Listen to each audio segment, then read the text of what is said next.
The promise that changed everything. I promise to pay you back when I grow up. The Target store fell into dead silence after those words left the little girl's mouth. Even the self-checkout machines seemed to pause their beeping.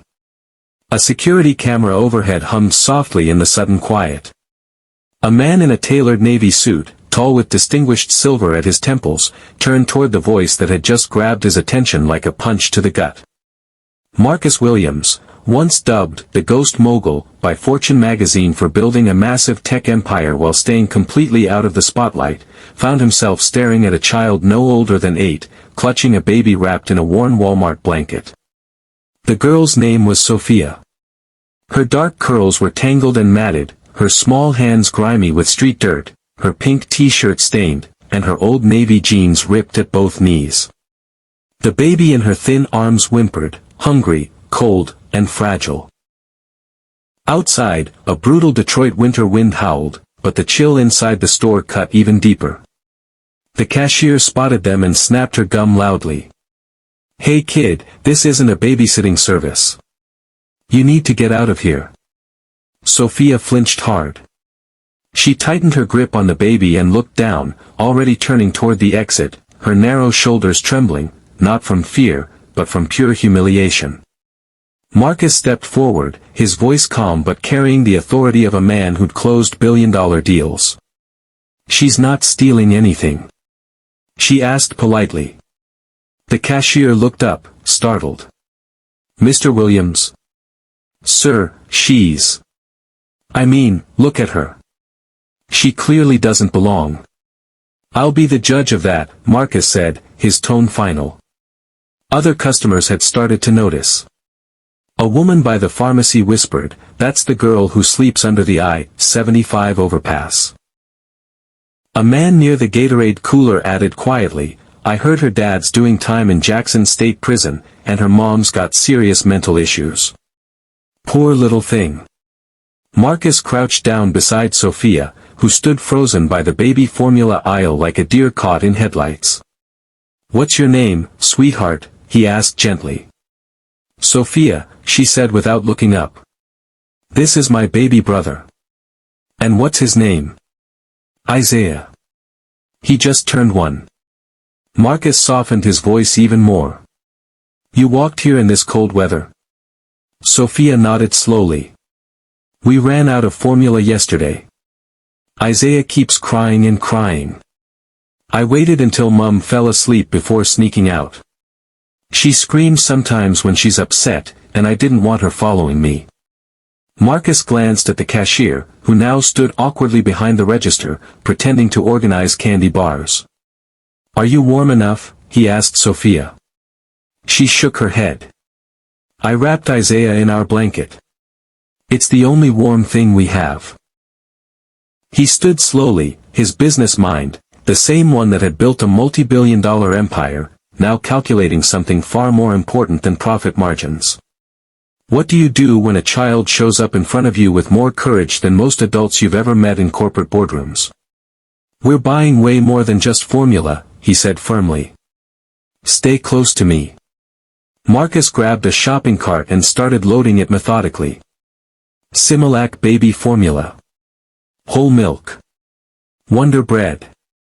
Pampers diapers. Baby wipes. Campbell's chicken soup.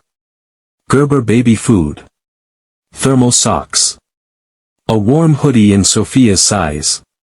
He ignored the confused stares from other customers as his cart filled up. At checkout, Sophia could barely reach the counter. She placed the formula up with both trembling hands like she was offering the crown jewels. "Thank you so much, mister," she whispered.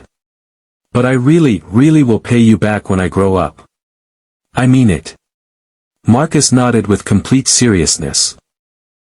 "Sophia, I don't doubt you for a single second." When they stepped outside into the Target parking lot, the Michigan winter wind hit like a sledgehammer. Sophia blinked rapidly to keep her tears from freezing on her cheeks. Isaiah started whimpering again. "Where are you staying?" Marcus asked without hesitation. When she looked scared, he added, "It's okay. I won't tell anyone who shouldn't know." She looked up at him, still hesitant, but something in his eyes made her trust him. Under the overpass at Gresham and Connor. There's a dry spot behind some concrete pipes. I keep Isaiah warm with newspapers, and I make sure nobody sees us there. A woman loading groceries nearby gasped audibly when she heard this. Marcus glanced at her, but she quickly looked away, ashamed. He turned back to Sophia. Would you like me to walk you back home? She hesitated, then shrugged. People usually yell when they see me carrying him around. But you can come if you want. Just don't talk too loud when we get there. Mom gets scared real easy. As they walked through the slushy streets, Marcus felt a strange weight settling on his shoulders.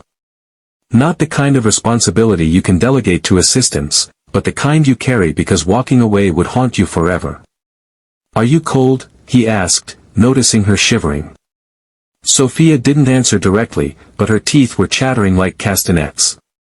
Isaiah whimpered again, his tiny face red from the wind. Without hesitation, Marcus took off his expensive wool overcoat and wrapped it around her small frame. She looked shocked but didn't resist. They walked the next 3 blocks in comfortable silence until the overpass came into view. Cars thundered overhead and the smell of motor oil, wet concrete, and garbage grew stronger. Behind a row of rusted shopping carts and a sheet of blue plastic tarp, a woman lay curled up on a pile of old blankets, her face hidden. She stirred at the sound of footsteps, then sat up suddenly, her eyes wild and completely unfocused.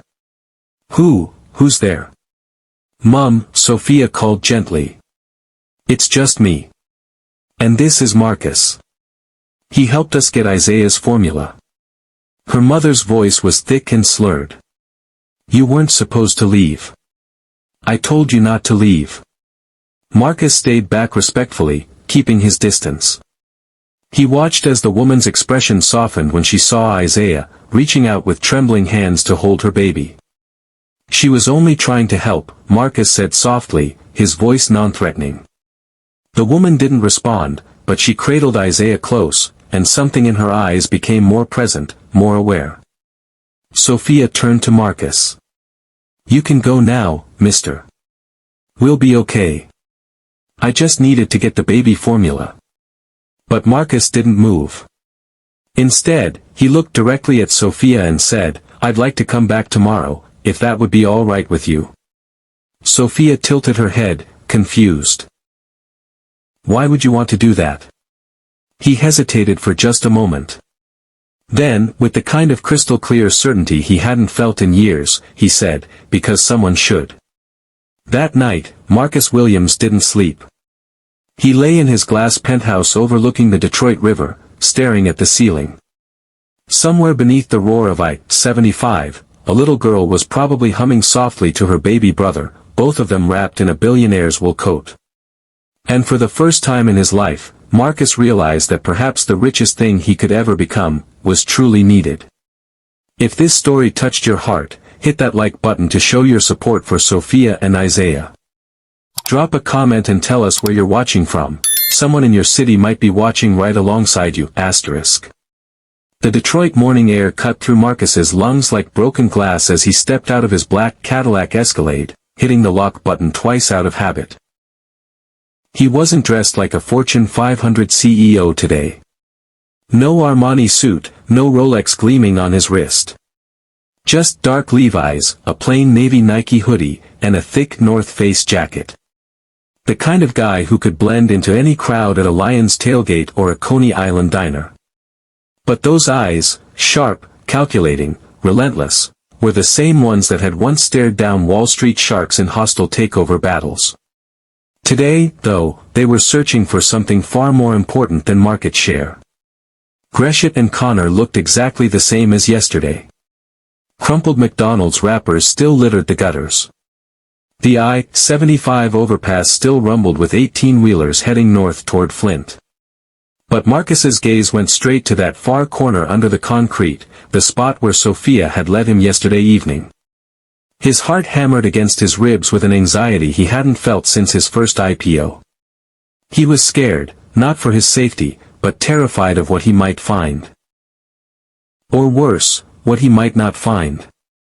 Then he spotted it, the familiar blue plastic tarp, the rusted shopping cart stuffed with broken dolls and bundled rags. And there, curled up on a flattened Amazon delivery box, was Sophia with baby Isaiah pressed against her chest like he was her whole world. Her eyes were closed, but the moment his Cole Haan shoes scraped against loose concrete, she stirred instantly. She sat up fast, alert like a street cat, then her face relaxed when she recognized him. "You came back," she said, her voice rough from the cold Detroit air. "I told you I would," Marcus replied simply. Sophia adjusted Isaiah in her arms, his tiny fist still clutching a corner of Marcus's expensive wool coat from yesterday. "He didn't cry hardly at all last night," she whispered. That formula really helped. Marcus pulled a stainless steel thermos from his messenger bag and handed it over. "Hot chocolate. Real cocoa, not the powdered stuff. Not too sweet." Her brown eyes went wide like he'd just handed her a winning lottery ticket. She twisted off the cap carefully, took one slow sip, then closed her eyes and sighed like a woman finding sanctuary after years of war. "Tastes like Christmas morning," she whispered. Marcus smiled genuinely for the first time in months. "That was exactly what I was going for." A sudden rustling behind the plastic sheeting made every muscle in Marcus's body tense up. A woman emerged slowly, Sophia's mother, one hand steadying herself against the graffiti-covered wall, the other shielding bloodshot eyes from the weak Michigan sun. Her auburn hair was matted and tangled, her face gaunt, her expression cycling between paranoid suspicion and foggy recognition. "You again," she said, her voice hoarse like she'd been screaming. "I brought breakfast for everyone," Marcus said calmly, keeping his tone non-threatening. The woman, Sarah, studied him with the intensity of someone who'd learned not to trust promises. "You work for the city? Child Protective Services?" "No ma'am. Just me." Her eyes narrowed as she spotted the brown paper bag in his hand. "What's in there?" "Egg McMuffins from McDonald's. And 2 thermal blankets from RI." Sarah let out a bitter laugh. "Rich people always think blankets solve everything." "They don't," Marcus agreed without missing a beat. "But they sure don't hurt." He set the bag down near the wall and took 3 deliberate steps backward, giving her space to decide. Sarah reached in cautiously, pulled out one of the breakfast sandwiches, sniffed it like it might be poisoned, then handed it to Sophia before biting into another one herself. "You need to stop coming around here," Sarah said between bites, but there was less venom in it than before. "People like you don't belong in neighborhoods like this." "Neither do you," Marcus answered without hesitation. Sarah froze mid-chew, her gaze locking onto his. Tired, razor-sharp, and aching with the kind of pain that refused anyone's pity. "You don't know jack shit about where I belong, mister." "You're absolutely right," Marcus said quietly. "But I'd like to learn." Sarah shook her head, almost laughing. "Why? You feeling guilty about something?" Marcus glanced at Sophia, then baby Isaiah, then back at Sarah. "Because your daughter trusted me yesterday. And when I drove away last night, I realized I hated how that felt." "Aha." Sarah's voice dripped with cynicism. "Let me guess how this goes. You'll play Santa Claus for maybe a week. Drop off some Happy Meals, maybe buy us winter coats, say some nice words that make you feel better about yourself. Then you'll disappear back to whatever gated community you crawled out of. They always disappear." "I'm not, they," Marcus said firmly. "Sure you are. Expensive SUV, designer shoes that cost more than most people make in a month, eyes that look right through regular folks like we're invisible." Before Marcus could respond, Sophia spoke up, her young voice cutting through the tension like a knife. "Mum, he's different. He talked to me yesterday like I was a real person, not like those church people who throw day-old donuts at us from their van windows." The silence that followed was deafening. Even the traffic overhead seemed to quiet down. Finally, Sarah slumped back against the concrete wall, pulling her threadbare lion's blanket tighter around her shoulders. "You got kids of your own?" she asked, her voice softer now. "No," Marcus said honestly. "My wife died in a car accident 10 years ago. We never had children." "You lonely?" He nodded once. "More often than I care to admit." The silence stretched between them, not empty, but heavy with unspoken understanding. "No," Marcus said quietly. "You don't," Sarah whispered back. Then, after a long pause, "But maybe you're trying to. And that's more than most people ever do." Marcus looked around at their makeshift shelter. The air was thick with the smell of wet concrete, motor oil, and forgotten dreams. But he also saw something incredible here, a little girl who still believed promises could be kept, and a broken woman who somehow still had fierce determination burning behind exhausted eyes. He stood up, brushing highway dust off his jeans. "There's a Hampton Inn about 3 blocks from here. I can get you guys a room for 1 week. Just a week to start. Warm beds, hot showers, and a door that actually locks." Sarah's eyes narrowed with suspicion. "What's the catch?"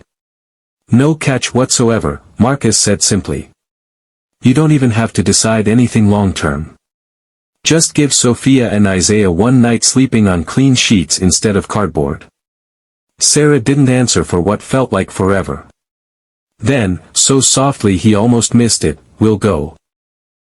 But if you're lying to us, if this is some sick power game you're playing."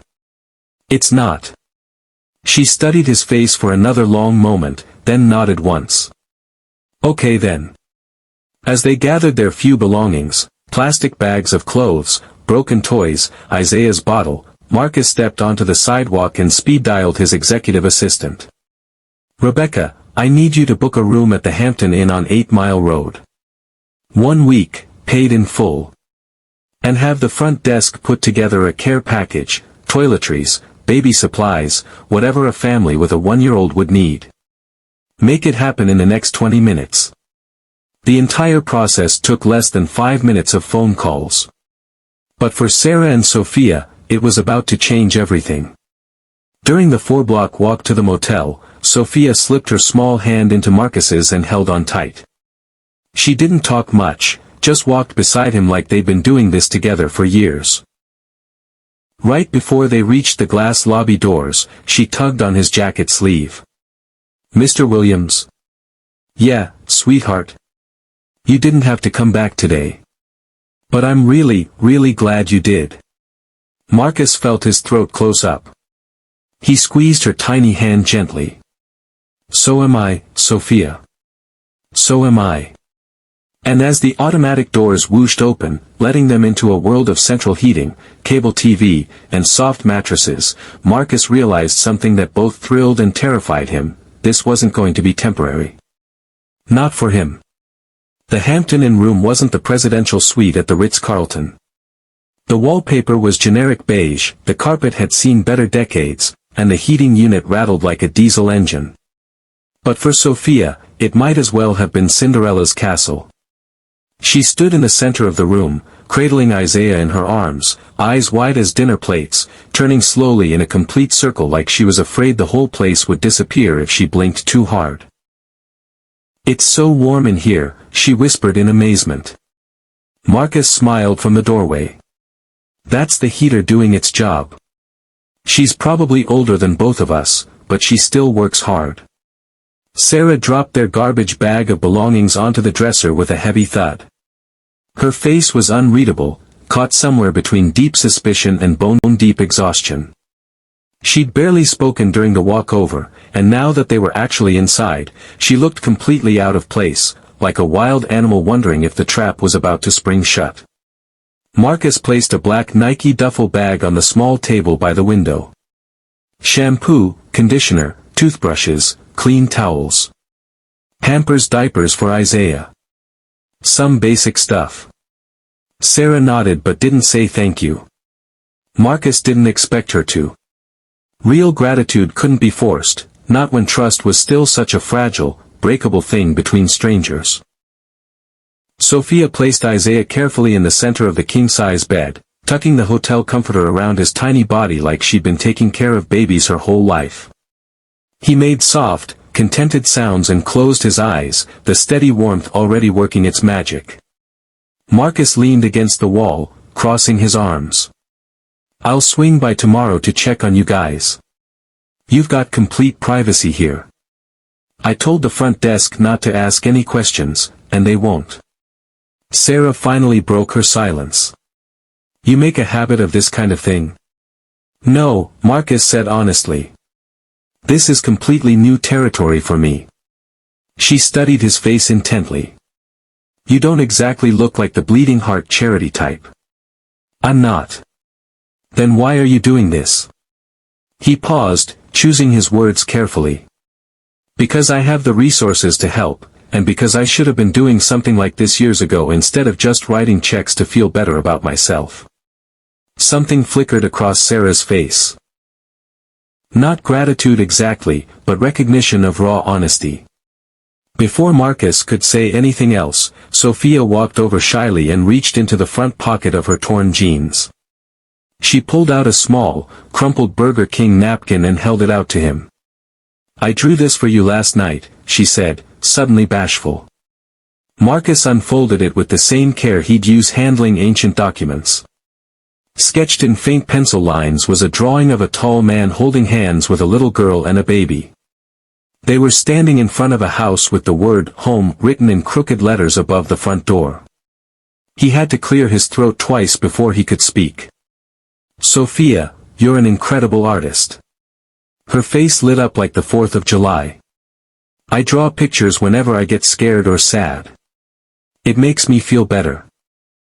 Marcus didn't know what to say to that. He folded the napkin drawing with the same care he'd use handling $1 million contract and slipped it into his jacket pocket like it was the most valuable thing he owned. "Keep drawing, Sophia." He stepped toward the door, his hand already on the brushed steel handle, when Sarah's voice stopped him cold. "Don't get too attached." He turned back. "To what?" "To us. You seem like a decent enough guy, but this life we're living. It's a sinking ship, and we're all going down with it."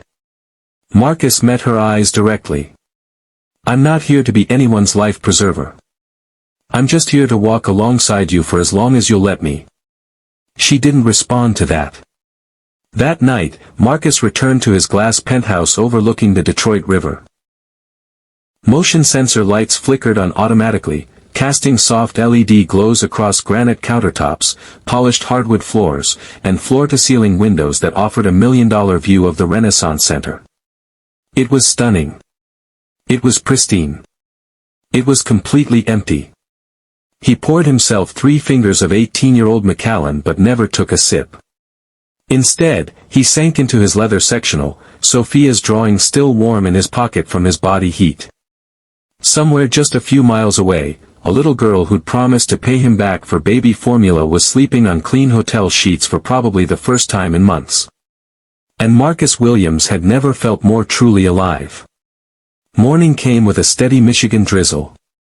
By 8 a.m., Marcus was already pulling into the Hampton Inn parking lot, a bag of fresh Krispy Kreme donuts in one hand and a brand new Columbia winter jacket for Sophia in the other. But when he reached room 109, the door was standing wide open. The king bed was made with hospital corner precision. The toiletries sat untouched on the bathroom counter. The towels were folded and stacked like they'd never been used. They were gone. His stomach dropped like he'd just lost $100 million in the stock market. He stepped inside, checking the bathroom, the closet, even under the beds. Nothing. Not a trace they'd ever been there. He walked quickly to the front desk, where a bored-looking college kid was scrolling through TikTok. "The family in room 109, where did they go?" The clerk barely looked up. "Lady came down around sunrise, said they couldn't stay after all. Left the keycard on the counter and walked out." "Did she say why? Where they were headed?" The kid shrugged. "Didn't ask, man. Not my business." Marcus stepped back into the cold drizzle, his pulse hammering. He scanned the parking lot, the street, the McDonald's across 8 Mile Road. Nothing. They'd vanished like they'd never existed. Sophia hadn't wanted to leave. When Sarah shook her awake in the pre-dawn darkness, whispering urgently, Sophia had protested in her sleepy voice. "But Mum, it's so warm in here. And Mr. Williams said he'd come back today." "That's exactly why we can't stay," Sarah hissed, stuffing their few belongings back into garbage bags. "Nothing good ever comes from people with too much money to throw around. They always want something back eventually." Sophia obeyed. She'd learned long ago not to argue when Mum got that look in her eyes. They slipped out through the emergency stairwell, back into the cold Detroit morning, back toward uncertainty. Marcus spent the rest of that day driving through every neighborhood within 10 miles of the Hampton Inn. He stopped at homeless shelters, soup kitchens, even Hart Plaza downtown where he'd once handed out Thanksgiving meals during a corporate charity event. No one had seen them. That evening, he returned to the I-75 underpass. The concrete corner where they'd been living was swept clean by the rain, no cardboard, no blankets, no trace that a family had ever called this place home. He sat on the wet curb for over an hour, watching rainwater flow toward the storm drains. He'd known they might run. Hell, he'd half expected it. But not this fast. Not without even a goodbye. He pulled Sophia's napkin drawing from his wallet and unfolded it under a flickering streetlight. The pencil lines had smudged slightly from the dampness, but the image was still clear: a tall man, a little girl, a baby. The word "home" scrawled above them in crooked letters. He wasn't sure how long he sat there, long enough for the rain to soak through his Timberlands, long enough for his expensive jeans to get completely soaked. When he finally stood up, he whispered to the empty street. "Wherever you are, Sophia. I'm not giving up." Then he walked back to his Escalade, clutching the drawing like a promise he intended to keep. The next morning, Marcus didn't go to his downtown office. His assistant Rebecca called twice, once about a delayed merger meeting, once about some contract paperwork that needed his signature. Both calls went straight to voicemail. He wasn't thinking about quarterly earnings or shareholder meetings. He was thinking about a little girl who'd promised to pay him back for baby formula, a girl with a 1-year-old brother and a mother who ran from kindness like it was toxic. Sophia's drawing now lived permanently in his wallet, carefully folded between his black card and a Starbucks rewards card he'd never bothered using. Every time he opened it, their faces were burned into his memory: Sophia, Isaiah, Sarah. Marcus drove through Detroit like a man possessed. He returned to the I-75 underpass first, scanning every shadow and corner for signs they'd come back. The rain had washed everything clean: no food wrappers, no baby bottles, not even footprints. By noon, he'd visited 4 different shelters. At the Cass Community Social Services building on 3rd Avenue, a brick building with a faded mural of smiling children, he finally caught a break. "Yeah, I remember them," said a tired-looking woman at the intake desk. "Little girl carrying a baby, maybe yesterday morning. Big brown eyes, dirty winter coat." Marcus leaned forward, his heart racing. Was there a woman with them? Early 30s, dark hair, seemed nervous. The intake worker nodded slowly. "Oh yeah, she was jumpy as hell. Kept looking over her shoulder like someone was following them. Said something about not trusting government people, grabbed some diapers and formula, then left real quick." "Did they mention where they were headed?" Marcus pressed, leaning across the intake desk. "No, sorry," the woman replied, "but I heard the little girl, Sophia, I think, asking about food banks near the Corktown area." Corktown. It wasn't much to go on, but it was a direction. Marcus thanked her and stepped back into the Detroit afternoon. By 3 p.m., he was cruising through the historic neighborhood, checking every alley, bus stop, and corner store. He ducked into a family-owned market on Michigan Avenue and bought a pack of Trident gum just to have an excuse to ask the elderly cashier if he'd seen a young girl carrying a baby. No luck. He was heading for the exit when something on the community bulletin board caught his eye. Tucked between ads for apartment rentals and handyman services was a small, handwritten note. Found, child's winter jacket. Pink with unicorns. Size 6X. Found near Roosevelt Park on Trumbull. If yours, please call, ****. He snapped a photo of the phone number and dialed immediately. Hello. A woman's voice answered on the third ring. Hi, I'm calling about the jacket you found, the one posted at Martinez Market. I think it might belong to a little girl I'm trying to help. There was a pause. You know this child? Her name's Sophia. She's about 8 years old, has a baby brother named Isaiah. Their mom is Sarah. The woman's voice softened instantly. Oh honey, yes, I saw them 3 nights ago. They were sitting outside the spin cycle laundromat next to that new taco truck. Poor little thing dropped her jacket when they got up to leave. Marcus's heart rate spiked. Do you have any idea which direction they went? I think they were walking toward Belle Isle. That's the last I saw of them. Thank you so much. Did they look okay? I pray to God they are, sweetheart. Marcus drove straight to Belle Isle State Park as the sun painted the Detroit River in shades of gold and orange. The island park was nearly empty, just a few joggers and an elderly man feeding ducks by the water. He parked near the aquarium and started walking the perimeter, scanning every bench and pavilion. Then he heard it.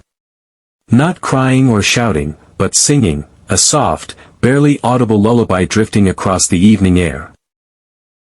He followed the sound toward the far end of the island, near the old lighthouse. Behind a cluster of oak trees, he spotted a small figure hunched on the ground, rocking gently back and forth.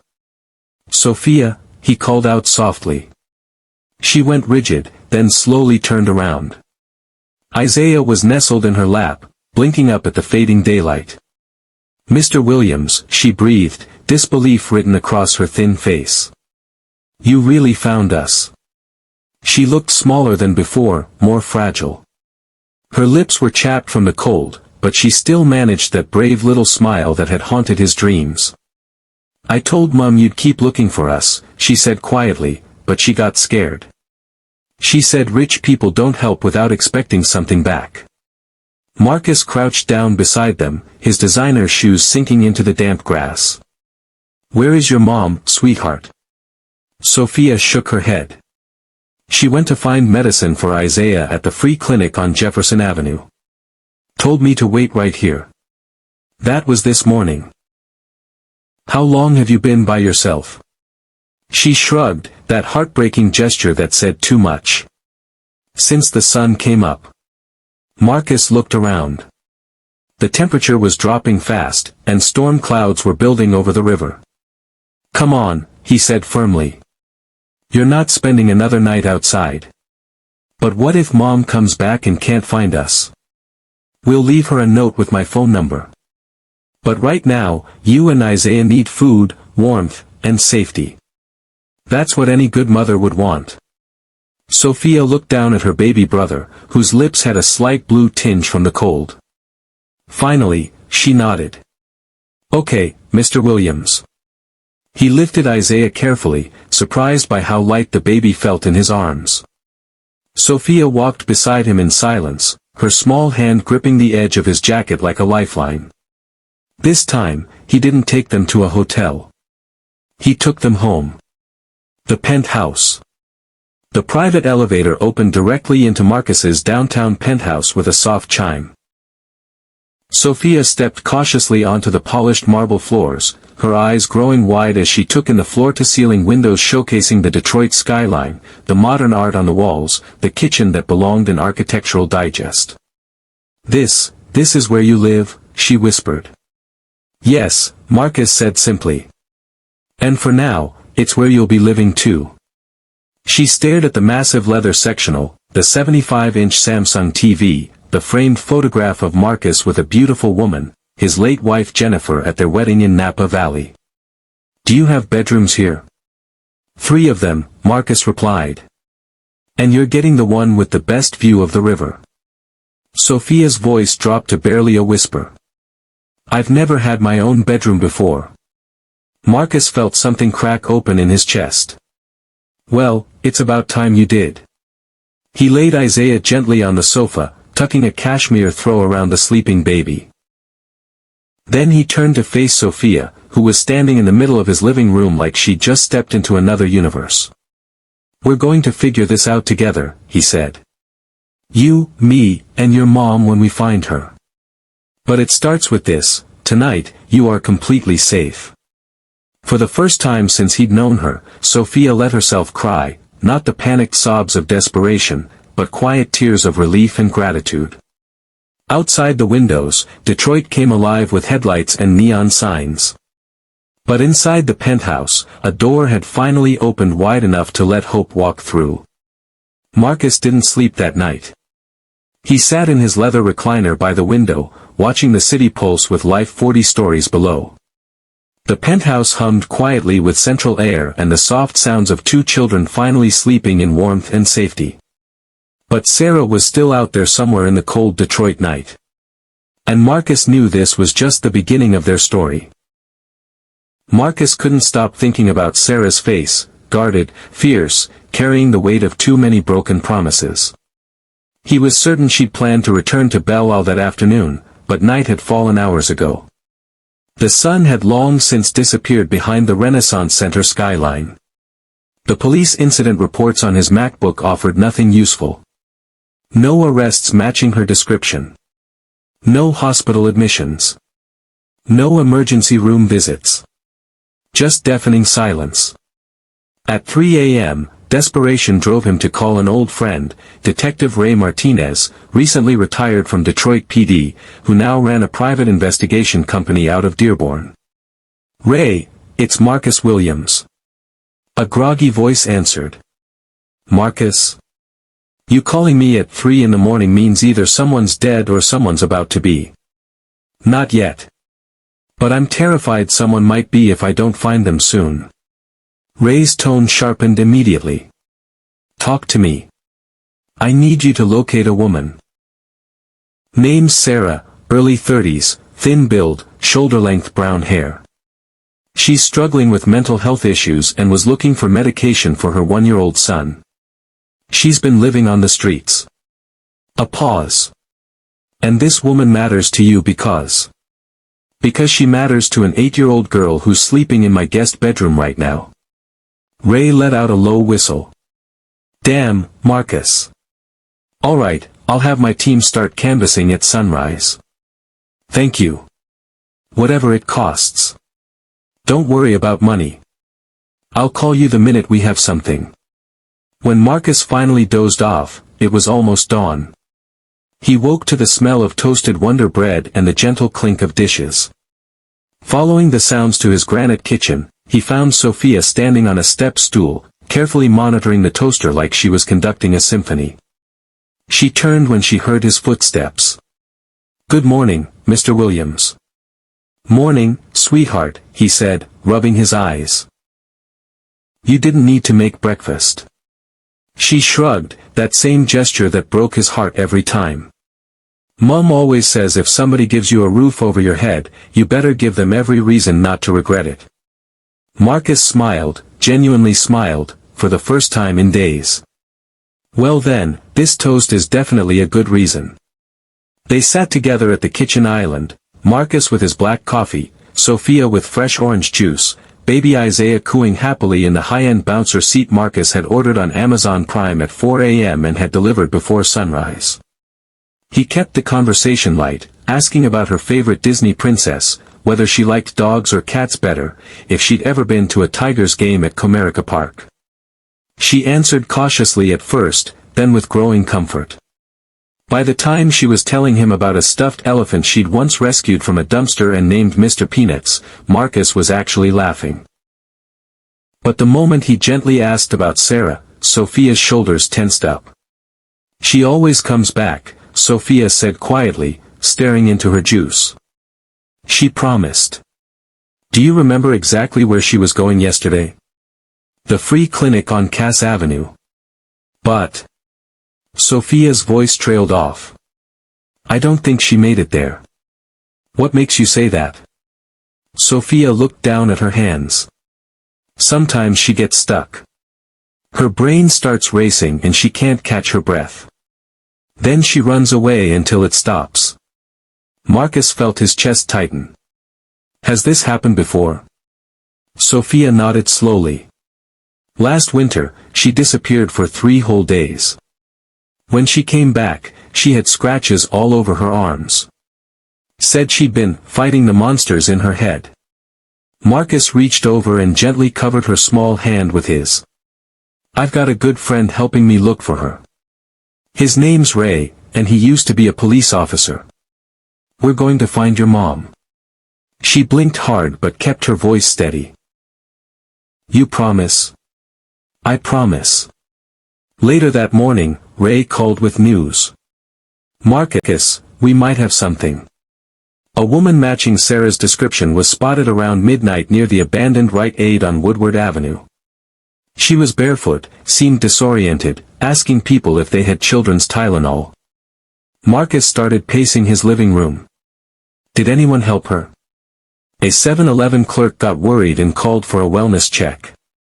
But by the time EMTs arrived, she'd vanished. Where would she go next? Ray was quiet for a moment. If she's scared and avoiding hospitals, she's probably heading somewhere that feels safe to her. Maybe an old shelter, or someplace with positive memories. Marcus thought back to his conversations with Sophia. Check the area behind New Bethel Baptist Church on Grand River Avenue. Sophia mentioned they used to sit there on Sunday mornings because Sarah loved listening to the gospel choir through the windows. I'll send someone immediately. An hour later, Ray called back. We found her. Marcus's heart stopped. Is she okay? Physically, yes. Mentally, she's in rough shape. She was sitting behind the church, crying, clutching a broken baby bottle. Wouldn't talk to any of my guys. Where is she now? We managed to convince her to come to Hope Recovery Center. It's a private facility my wife runs for trauma cases. Sarah's resting there now, but she's still pretty fragile. I'm on my way. Hope Recovery Center was tucked discreetly between a flower shop and a Starbucks on Jefferson Avenue.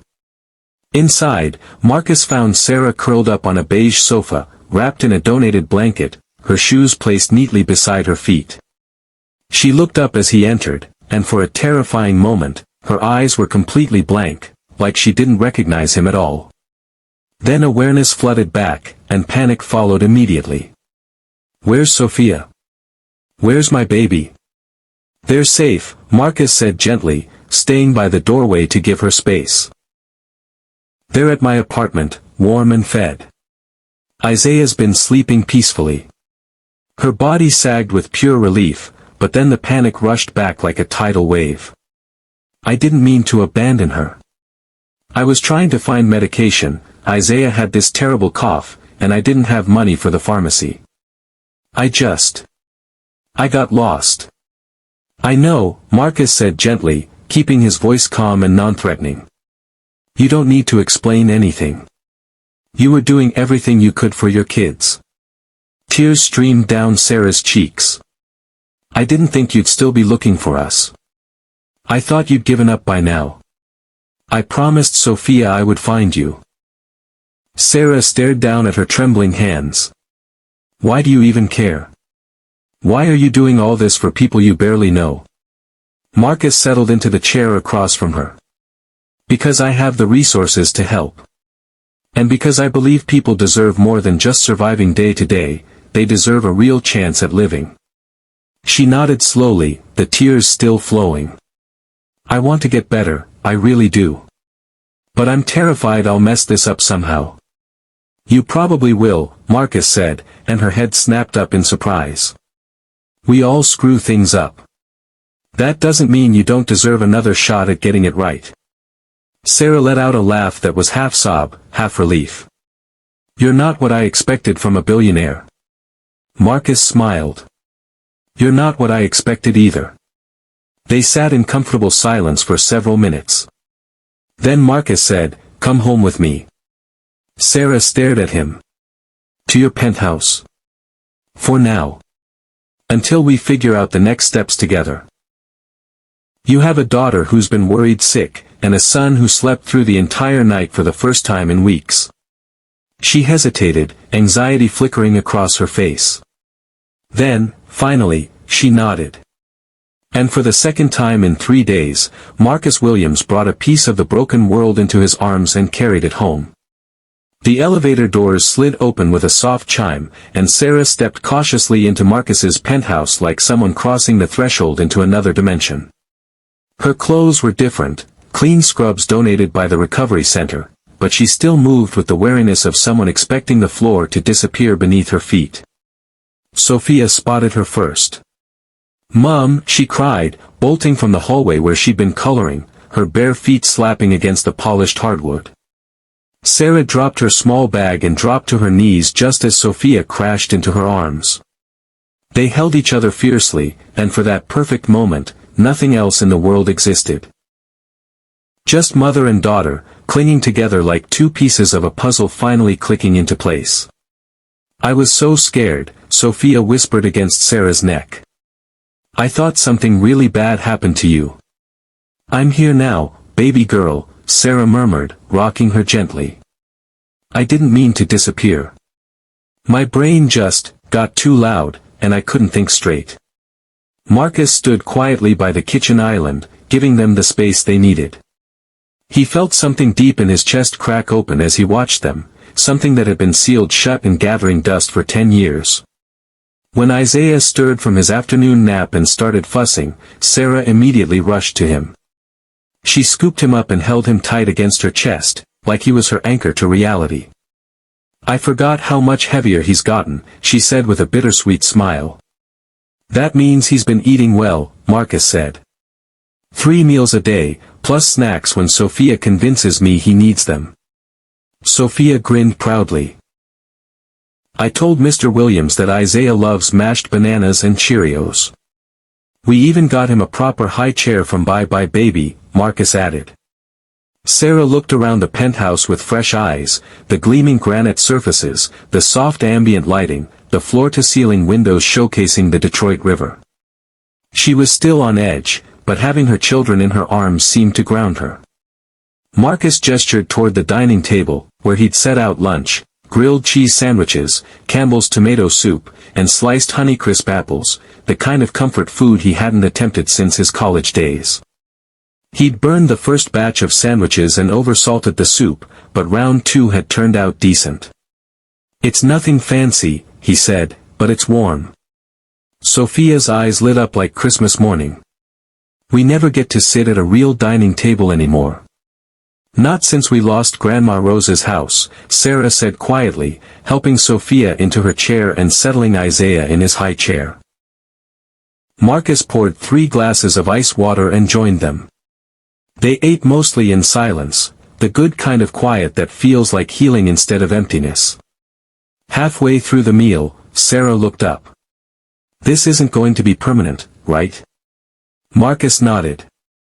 "Just until you're ready for the next step. I want you to have control over your own life." "Good. Because I need to earn my way. I don't want to be anyone's charity project." "I completely understand. I've already started researching transitional housing programs, safe places with real support services and job training programs." Sarah nodded slowly. "That would mean everything." After lunch, Sophia convinced Marcus to help her build an epic blanket fort in the living room. They spent nearly an hour engineering it using sofa cushions, throw pillows, and several of Marcus's expensive Ralph Lauren sheets, which he donated to the cause without a second thought. Inside their makeshift fortress, Sophia curled up next to Isaiah, who was now wide awake and kicking his feet happily at the soft lighting filtering through the blankets. Sarah watched from the leather armchair, the first genuine smile Marcus had seen crossing her face. He brought her a steaming mug of chamomile tea and settled across from her in the matching chair. "I'd forgotten how peaceful a real home can feel," she said softly. Marcus nodded. "Peace is underrated. She sipped the tea, then studied his face. "You've lost someone important." He didn't try to deflect. "My wife Jennifer. 10 years ago. Ovarian cancer." Sarah's expression softened with genuine empathy. "I'm so sorry. I kept this place exactly the way it was when she died. Same furniture, same books on the shelves, even her coffee mug still in the cabinet. I never really figured out how to move forward." "Why not?" Marcus stared into his tea. "I think I convinced myself that if I kept everything frozen in time, she wouldn't really be gone." Sarah nodded slowly. "That kind of silence. I know it too. You missed their voice. Their laugh. The way the whole room felt different when they walked into it." They sat quietly for several minutes, sipping tea and listening to Sophia's gentle chatter with her baby brother. "You could have walked away after buying Sophia that formula," Sarah said, studying his face. "You could have felt good about yourself and gone back to your life. But you didn't." "Why?" Marcus thought for a long moment before answering. "Because everyone keeps telling me that money fixes everything. And it doesn't. But showing up, listening, sharing a meal or a moment, that still matters. And maybe I needed that reminder as much as you needed the help." Sarah blinked rapidly, then looked away toward the Detroit River sparkling beyond the windows. "I don't know how to do this," she whispered. "Letting people in. Trusting anyone. You don't have to figure it all out at once," Marcus said gently. "Just start where you are." That night after dinner, Sophia drew again, this time at the glass coffee table, using a brand new set of Crayola-colored pencils Marcus had ordered from Amazon earlier that day. She drew a house with 4 stick figures, a tall man, a woman, a little girl, and a baby. Above them, she wrote one word in big block letters: family. She handed the drawing to Marcus before bedtime. "This one's even better than my first one." He held it carefully, like it might dissolve if he breathed too hard. "It's perfect, Sophia." Sarah tucked Isaiah into the portable crib in the guest bedroom, then stood in the hallway watching Sophia brush her teeth at the bathroom mirror with a brand new Frozen-themed toothbrush. "She's different already," Sarah said quietly to Marcus. "She feels safe," he replied. Sarah glanced at him. "I want to be the kind of mother she deserves. Not just someone barely surviving day to day. You're already so much more than that." They stood there for another moment, listening to Sophia humming, "Let It Go," while she finished brushing. Then Sarah whispered, "I still don't know if I can trust this." "Trust you? I don't expect you to," Marcus said honestly. "But I'll keep showing up anyway." She nodded, then disappeared into the guest room. Marcus was left alone in the living room again, but it didn't feel empty anymore. There were goldfish cracker crumbs on the table, a purple crayon under the couch, and the echo of genuine laughter still floating down the hallway. For the first time in 10 years, Marcus Williams's home felt like it was breathing, alive.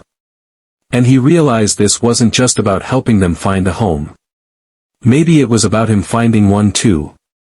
The morning sun streamed through the floor-to-ceiling windows in golden sheets, casting warm light across the penthouse.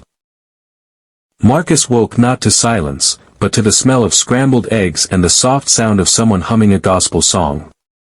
It took him a moment to realize it wasn't a dream. He walked into the kitchen barefoot, running his fingers through his hair. There was Sarah at the Viking stove with her back turned, hair pulled up in a messy bun, wearing one of his oversized University of Michigan hoodies. Sophia sat at the kitchen island, legs swinging, carefully feeding Isaiah tiny spoonfuls of mashed bananas from a Gerber jar. "Morning," Marcus said, his voice still rough from sleep. Sarah turned and offered a small but genuine smile. "Thought we'd let you sleep in. You looked like you needed it." Sophia waved enthusiastically. "Mom made eggs the way Great-Grandma Ruby used to, a little burnt around the edges." Marcus chuckled and reached for a coffee mug. "Sounds absolutely perfect." They ate together again, no formal ceremony, just warmth. Sarah's hands were steadier today, her eyes less haunted. Marcus noticed she'd showered, and there was actual color in her cheeks instead of that gray pallor of exhaustion. He could see something fragile but real taking root, hope. After breakfast, Marcus pulled out a manila folder from his leather briefcase and slid it across to Sarah. "What's this?" she asked. "Some options I researched," he said. "Transitional housing programs here in Detroit. Good ones with counseling services, job placement assistance, and on-site childcare." Sarah opened the folder slowly, scanning the printed pages. "These all look expensive." "They are," he admitted. "But I'll cover the costs, at least for the first year." She set the folder down, her jaw tightening. "You can't keep doing this, Marcus." "I can. And I will, until you tell me to stop." Her hands clenched into fists. "I don't want Sophia growing up thinking people like you are fairy tale characters. That someone will always swoop in to save her." "She won't think that," Marcus said firmly. "Because she's already saving herself. Every single day she chooses to stay kind in a world that's tried to break her. That's real strength, not fantasy." Sarah looked away, swallowing hard. "I still don't know how to be part of anything." "You're already part of something," he said softly. "This. Right here. Right now." A soft knock at the door interrupted them. Marcus checked the security peephole and opened it cautiously. A tall, broad-shouldered man in a charcoal gray suit stood in the hallway, Detective Ray Martinez. "Ray," Marcus said, surprised. "I wasn't expecting you today." Ray stepped inside and nodded respectfully toward Sarah. "Just thought I'd check in, make sure everyone's settling in okay." Sarah stiffened immediately. "You're a cop." "Was a cop," Ray said, holding up both hands in a peaceful gesture. "I'm not here to ask questions or cause problems. I'm here because I know what it looks like when good people fall through the cracks." Sophia peered out from behind her mother, still holding Isaiah on her hip. Ray crouched down to her eye level. "Hey there, kiddo. You're braver than most adults I know." Sophia smiled shyly. Ray straightened up and turned back to Marcus, his expression growing serious. "Listen, I got some concerning information this morning. Some community outreach volunteer reported a man asking questions about Sarah and the kids," Ray said, his voice tight with concern. Marcus's brow furrowed. "Who was asking?" "Didn't leave a name. Just said he was looking for a woman with a baby and a little girl. Mentioned something about settling debts." Sarah went white as a sheet. "Oh God." Marcus looked at her sharply. "Sarah. What is it?" She closed her eyes, her hands trembling. "His name's Deshaun. Isaiah's biological father.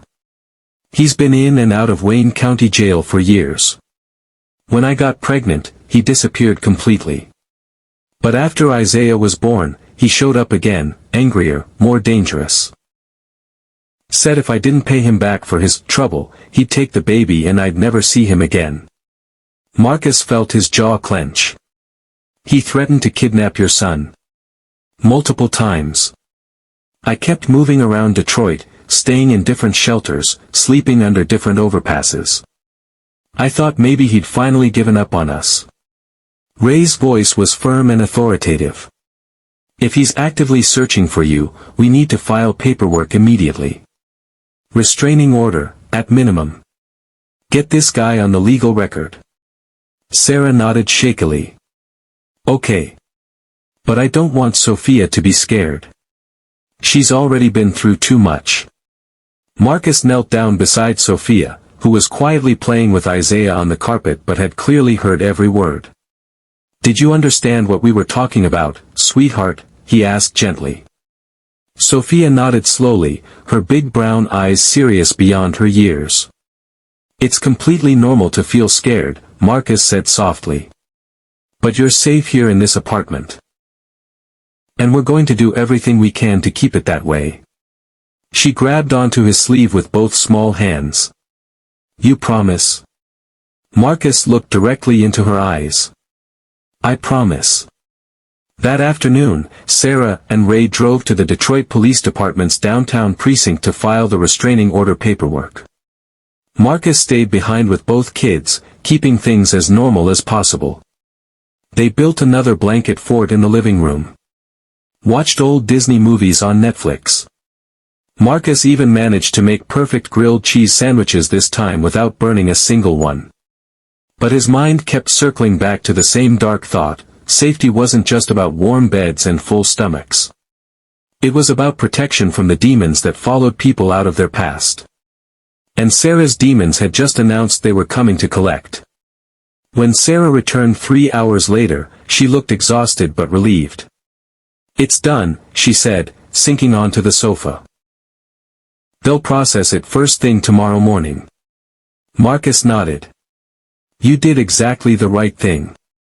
That night, after Sophia was tucked into bed, Sarah and Marcus sat on the penthouse balcony overlooking the glittering Detroit skyline.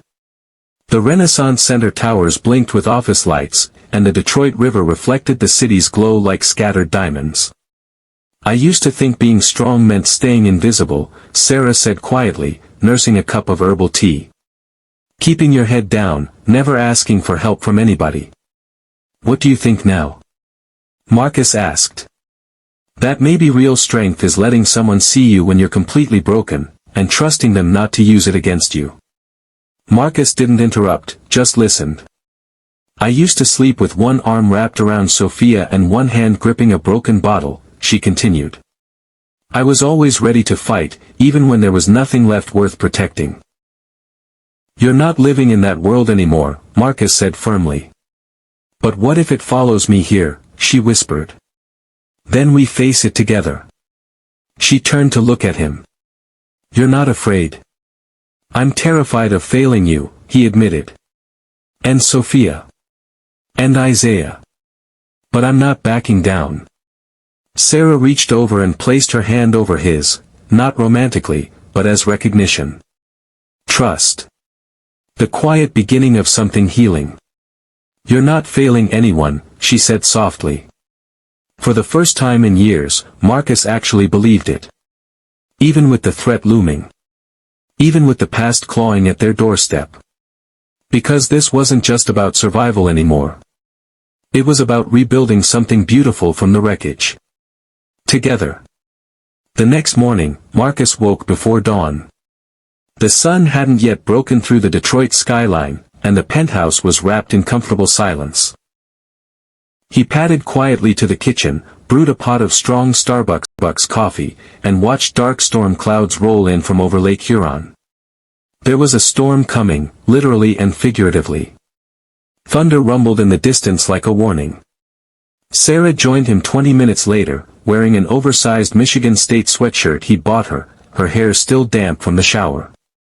She looked stronger today, less like a ghost, more like the fierce mother Sophia had described in her drawings. Coffee? Marcus offered. She nodded. Please. Make it strong. They sat in comfortable silence for several minutes, sipping from matching Starbucks mugs and watching the sky shift from charcoal black to deep gray. Neither mentioned Deshawn's name, but he was there between them, in the silence, in the tension, in the air itself. Marcus finally broke the quiet. Ray's contact at the precinct called me last night. The restraining order goes active at noon today. That's something, at least, Sarah said. But it doesn't actually stop someone like Deshawn from showing up anyway, Marcus acknowledged. No, Sarah agreed. But it gives us legal ground to stand on if he does. She stared into her coffee. He's not like most men, Marcus. He doesn't care about rules or consequences.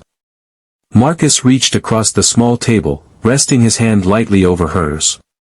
If he comes near you or these kids, he'll have to go through me first.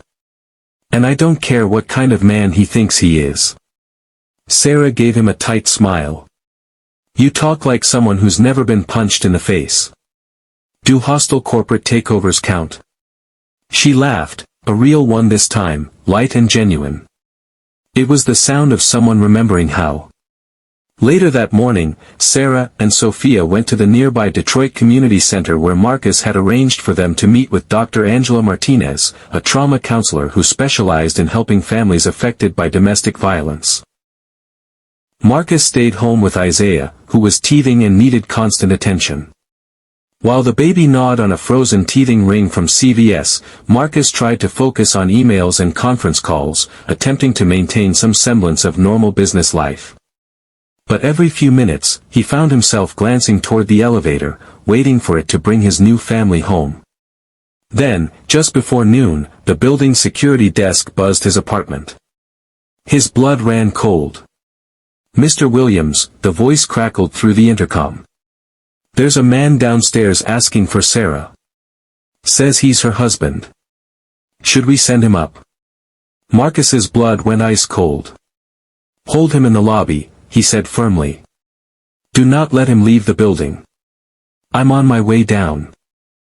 He grabbed his jacket and raced to the private elevator. His mind was already racing ahead, building scenarios, exit strategies, calculating every possible outcome like he was preparing for the most important business negotiation of his life. When the elevator doors opened to the marble lobby, Marcus stepped out and immediately spotted him. Deshaun stood by the main entrance, hands tucked deep in his Detroit Lions hoodie, eyes scanning the upscale lobby like a predator sizing up his territory. He was tall and wiry, with a cold smirk that never reached his eyes. Marcus walked straight toward him. "You're trespassing on private property." Deshaun looked him up and down slowly, taking in the expensive clothes and confident posture. "You must be the new sugar daddy." "I'm the man who's going to make sure you don't get anywhere near Sarah or those children," Marcus said evenly. Deshaun snorted. "I just want to talk to my baby mother. That's all." "You lost that right the day you threatened to kidnap your own son." Marcus noticed two security guards moving closer, sensing the escalating tension. "Look, I'm not here to start trouble," Deshaun said, raising his hands in mock surrender. "I just want what belongs to me." "They don't belong to anyone," Marcus snapped, his voice hardening. "They're not property, and if you take one step toward that elevator, I'll make sure you leave here in handcuffs." Deshaun's eyes narrowed dangerously. "You think your money makes you bulletproof, rich boy?" "No," Marcus said with deadly calm, "but it makes me very hard to ignore. And I've got more than enough resources to keep you out of their lives permanently." For a long beat, Deshaun didn't move. Then he laughed, sharp and bitter. "So you're playing the white knight, huh? Big shot businessman saving the poor little ghetto family." "I'm not playing anything," Marcus said. "I'm standing between a threat and the people I care about. You should walk away now, before you give me a reason to make this much worse for you." Deshaun stared him down for another tense moment. Then, with an exaggerated shrug, he turned and started walking toward the glass doors. "Tell her this ain't over," he called over his shoulder. "Not by a long shot." Marcus watched him disappear down the sidewalk before turning to the head security guard. "I want a complete incident report filed.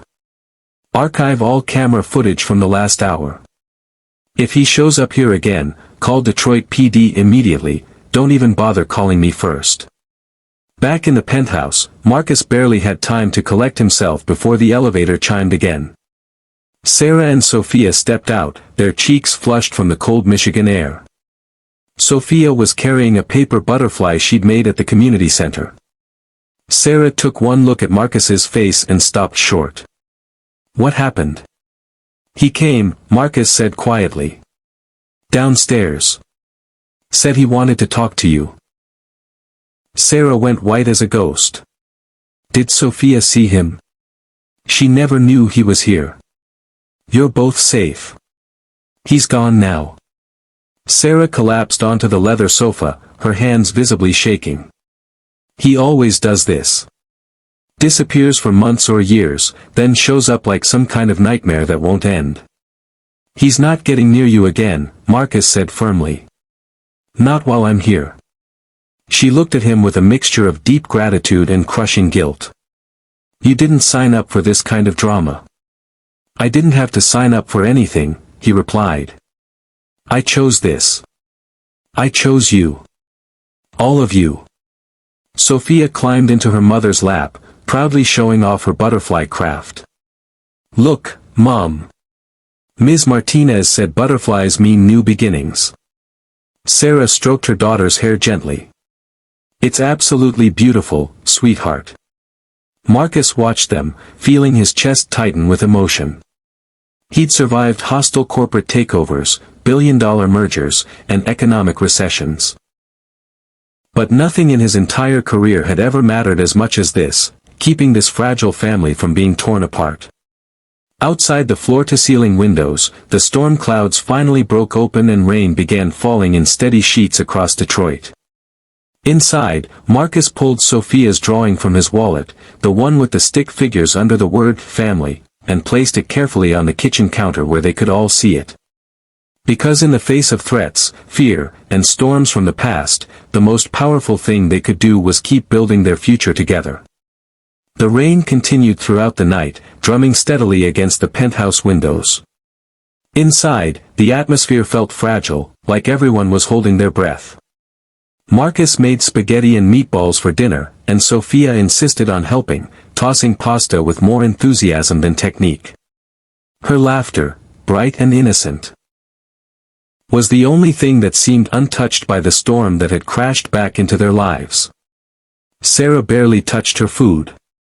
She sat at the dining table with her fork in hand, but her eyes were distant, like part of her was there and part of her was somewhere else entirely. Marcus noticed how she flinched at unexpected sounds, the dishwasher starting, Isaiah dropping his spoon, and how her fingers stayed curled around the edge of her plate, as if she was bracing for impact.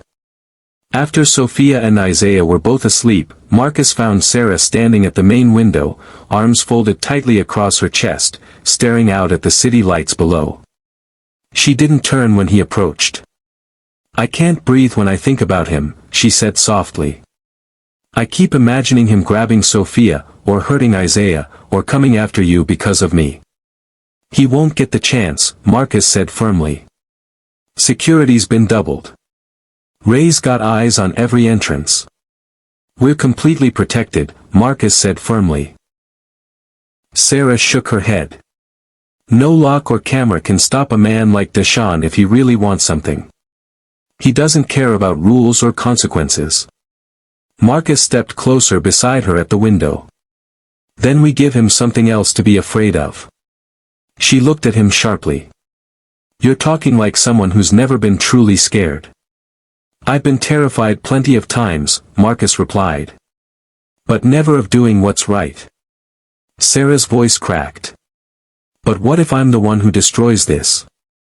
I've ruined everything good that's ever happened to me. Marcus reached out, placing a gentle hand on her shoulder. You didn't ruin anything, Sarah. You survived hell and kept your children alive when the whole world gave up on you.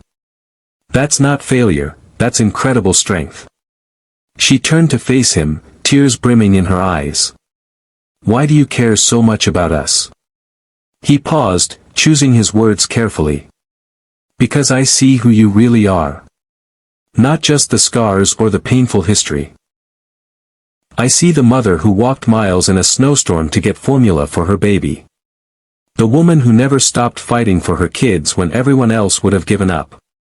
I care because your courage reminds me of the kind of man I want to be. She exhaled shakily and leaned into him for just a moment, just long enough to steady herself. The next day, Marcus drove Sarah and Sophia to a group therapy session at the Detroit Community Center. Sarah had agreed reluctantly, but Marcus knew healing wasn't a solo journey.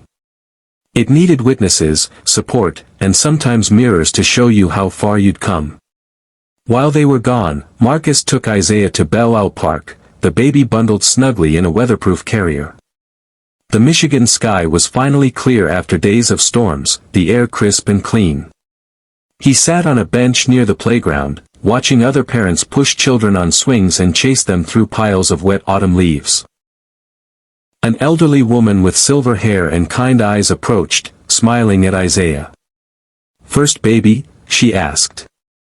Marcus nodded, even though it wasn't exactly the whole truth. "Sort of." She chuckled warmly. "They change everything, don't they?" "Yeah," Marcus said, gently bouncing Isaiah. "They really do." She sat beside him on the bench. "I raised 3 boys, lost one in Afghanistan. The other 2 still call me every Sunday without fail. Children grow up, but the worry never stops." Marcus glanced at her. "Does the fear ever go away?" She looked at him with understanding eyes. "No, honey.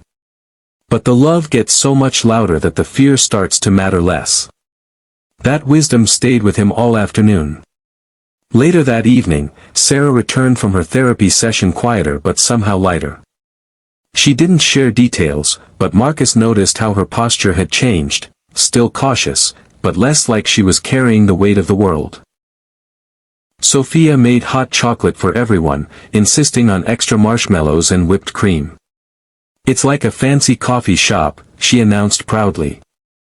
That night, while Sarah gave Isaiah his bath and Sophia worked on homework at the dining table, Marcus sat in his home office with Ray on speakerphone. "I've got an update," Ray said. "We've been tracking Deshaun since his little visit. He's been asking around downtown shelters, seems to be staying at a flophouse near Eastern Market." "Is he armed?" "No confirmation yet, but his criminal record isn't exactly clean." "You want me to reach out to the prosecutor's office?" Marcus hesitated. "No, not yet. I don't want to drag Sarah through a court battle unless we absolutely have to." Ray sighed. "Then we wait and stay ready." Marcus hung up and returned to the living room. Sophia had fallen asleep on the couch, her head resting against a throw pillow, colored pencils still scattered around her. Sarah sat cross-legged on the carpet, gently rocking Isaiah, who had finally settled down after a fussy hour. "I heard from Ray," Marcus said quietly. She didn't look up from the baby. "And?" "He's keeping tabs on Deshaun. We're safe for now." Sarah nodded. "Thank you." Marcus hesitated before asking, "Sarah, have you ever thought about what comes next? Not running or hiding, but actually building something permanent?" "I used to dream about that," she said softly. "But I don't even know what that would look like anymore." He crouched down beside her. "Maybe it's not about a specific place. Maybe it's about deciding to stop running and start building something new." She looked up at him. "With you?" "With whoever you choose," Marcus said honestly. "But I'll be here for as long as you need me." She smiled faintly, brushing Isaiah's soft curls. "You're not like anyone I've ever met." "Good," he said. "Because you deserve so much better than what you've had." Outside the penthouse windows, the rain had finally stopped. Detroit shimmered with reflected lights in the puddles below. Inside, for the first time in years, Sarah leaned back against the couch, took a deep breath, and said 3 words she hadn't spoken in forever. "I feel safe." And for Marcus, that was worth more than every deal he'd ever closed, every Fortune 500 ranking he'd ever achieved. Because real safety, the kind that lets you sleep peacefully and dream about tomorrow, was precious and rare. And now it was theirs. The days that followed settled into something Marcus had never experienced before, the beautiful chaos of family life. He found himself adapting to children in his pristine penthouse with surprising ease. He no longer jumped when Isaiah's bottle hit the hardwood floor or when the baby's cries echoed through the hallways at 3 a.m. There was something grounding about their presence, something authentically real that his sterile bachelor life had been missing. Sarah began to emerge from the protective shell she'd worn like armor for years. She took longer walks around downtown Detroit with Sophia, even signed up for a cooking class at the community center. Marcus helped Sarah apply for a position at Common Ground Cafe, a nonprofit in downtown Detroit that specifically hired single mothers. When she got the interview, they celebrated with dollar store cupcakes that Sophia decorated with rainbow sprinkles and way too much frosting. Each day felt like a small victory, a step back from the edge, a step closer to solid ground. But evenings brought a different kind of quiet, one that hummed with unspoken questions and the fear Sarah could never quite shake. Marcus noticed how she checked the door locks twice before bed, how she kept her iPhone charged and within arm's reach, how she still flinched at unexpected sounds. And then one evening, just after dinner, the sound came. A soft knock at the door. 3 measured taps. Polite. Calculated. Marcus was in the kitchen loading the dishwasher when he froze. Sarah, who had been reading The Very Hungry Caterpillar to Sophia on the couch, looked up sharply. Their eyes met across the room. Another knock. Firmer this time. Marcus dried his hands and stepped to the intercom system. He pressed the button. Yes. A gravelly voice came through the speaker. Delivery for Sarah Williams. Marcus's brow furrowed. We didn't order anything. There was a pause. Then, barely audible, maybe she didn't. Marcus's blood went ice cold. He muted the speaker and turned to Sarah. Take the kids to the bedroom. Lock the door. Now. Sarah scooped Isaiah from his bouncer, grabbed Sophia's hand, and rushed down the hallway without question. Marcus turned back to the intercom. Leave it at the front desk, he said firmly. I'll pick it up later. But when he checked the security camera feed on his iPad, there was no delivery driver. No uniform. Just a figure in a dark hoodie standing by the elevator, back turned to the camera like he knew exactly where it was. Marcus called Ray immediately. He's here. You're certain? No delivery, and he used a name he shouldn't know. Sarah never took my last name. I'm sending a patrol unit to your building right now. Stay put and don't open that door for anyone but me. Marcus hung up and engaged the deadbolt. He went to his study, opened the desk drawer, and pulled out the pepper spray and tactical flashlight he'd reluctantly purchased the week before.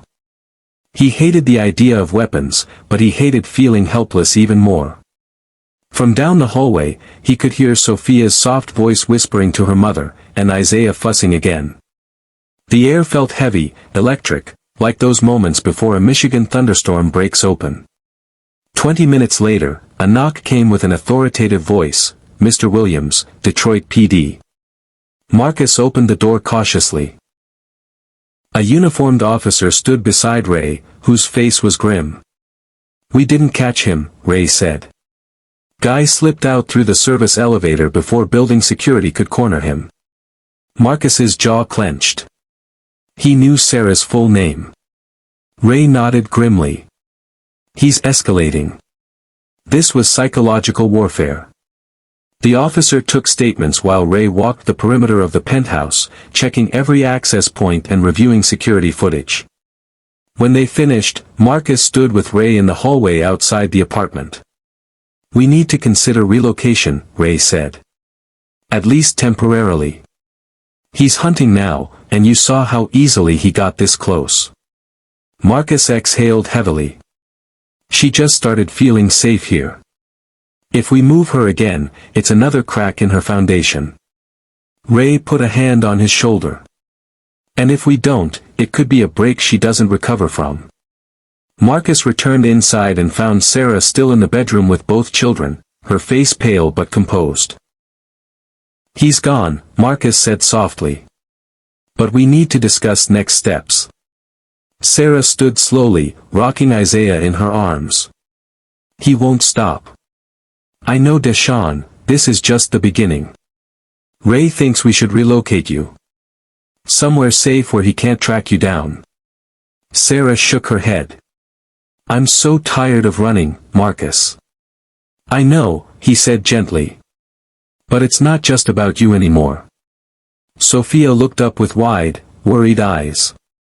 Are we leaving again? Marcus knelt beside her. Not forever, sweetheart. Just until it's completely safe. Will there be a kitchen where I can make you breakfast? He smiled despite everything. A real kitchen. And I promise we'll bring all your art supplies. Sarah looked around the penthouse, the place that had become more than shelter. It had been hope, family, home. But survival sometimes meant sacrifice. She nodded. Okay. Let's do it. They moved the next day. Ray arranged for a safe house in Grosse Pointe. Gated, discreet, and monitored around the clock. Marcus paid 6 months in advance, no questions asked. The house was modest but clean, with a sunny front porch and a fenced backyard where Sophia could play safely. Marcus stayed for the first few nights, sleeping on the living room sofa, helping them settle in. Sarah took to planting small herb gardens by the kitchen windowsill, basil, mint, rosemary. Sophia arranged her books in neat rows under her new bed. Isaiah seemed blissfully unaware of the changes, as long as someone held him when he cried. On the third night, Sarah sat on the front porch while Marcus repaired a loose screen door. The stars were visible here, away from Detroit city lights. I thought when I left him that first time, that was the end, Sarah said quietly. But leaving isn't the same as escaping. Sometimes it just delays the reckoning. Marcus nodded. But this time you're not facing it alone. That changes everything. She looked at him. Do you ever regret it? Taking us in? He leaned against the porch railing. Never. Even now. Even with all this chaos. Especially now. She smiled, small but genuine. You saved our lives. He shook his head. I just gave you a safe place to land. You're the ones who learned how to fly. The safe house in Grosse Pointe sat on a quiet cul-de-sac, tucked beneath mature oak trees and shielded from the world's chaos. The neighborhood moved at a gentler pace, the kind of place where mail trucks still squeaked, wind chimes sang without rhythm, and neighbors waved from porches without prying. For the first time in months, Sarah felt like she could breathe deeply again. Each morning, Marcus drove out to check on them. He brought groceries, updates from Ray, fresh books for Sophia, and whenever possible, fresh donuts from a nearby bakery that made everything taste like childhood memories. The days passed peacefully, if cautiously. There was no sign of Deshawn. The family began to relax again. Sarah spent hours in the small backyard, tending to neglected flower beds left by the previous tenant. She had no idea what she was doing, but the work felt necessary, like her hands needed something beautiful to nurture. Sophia, curious and resilient as always, had begun keeping a journal. Sarah found her one afternoon on the porch, legs swinging as she wrote in a purple spiral notebook with a gel pen. What are you writing about? Sarah asked. A story, Sophia said proudly. About a girl who lives in a house that isn't really hers, but she makes it home anyway. Sarah blinked back tears. That sounds like a beautiful story. Sophia shrugged. I just want people to know it's okay to be scared and still be brave at the same time. Sarah kissed her daughter's forehead, her heart aching with pride. You're already the bravest person I know. That evening, Sarah found Marcus in the kitchen, fixing a dripping faucet. He looked up from under the sink, his dress shirt slightly damp, sleeves rolled to his elbows. Everything okay? He asked. She leaned against the doorframe. Do you ever think about how strange this whole situation is? He wiped his hands on a dish towel. You mean me becoming your personal handyman? She smiled softly. No, I mean the way everything happened. The way you showed up exactly when we needed you most. Marcus stood and crossed the small kitchen. It doesn't feel like coincidence to me. It feels like I was supposed to be in that Target on that exact day. Sarah's voice dropped to a whisper. You saved Sophia's life. She saved mine, he said quietly. There was a long pause. Then, almost shyly, she asked, why haven't you ever asked for more?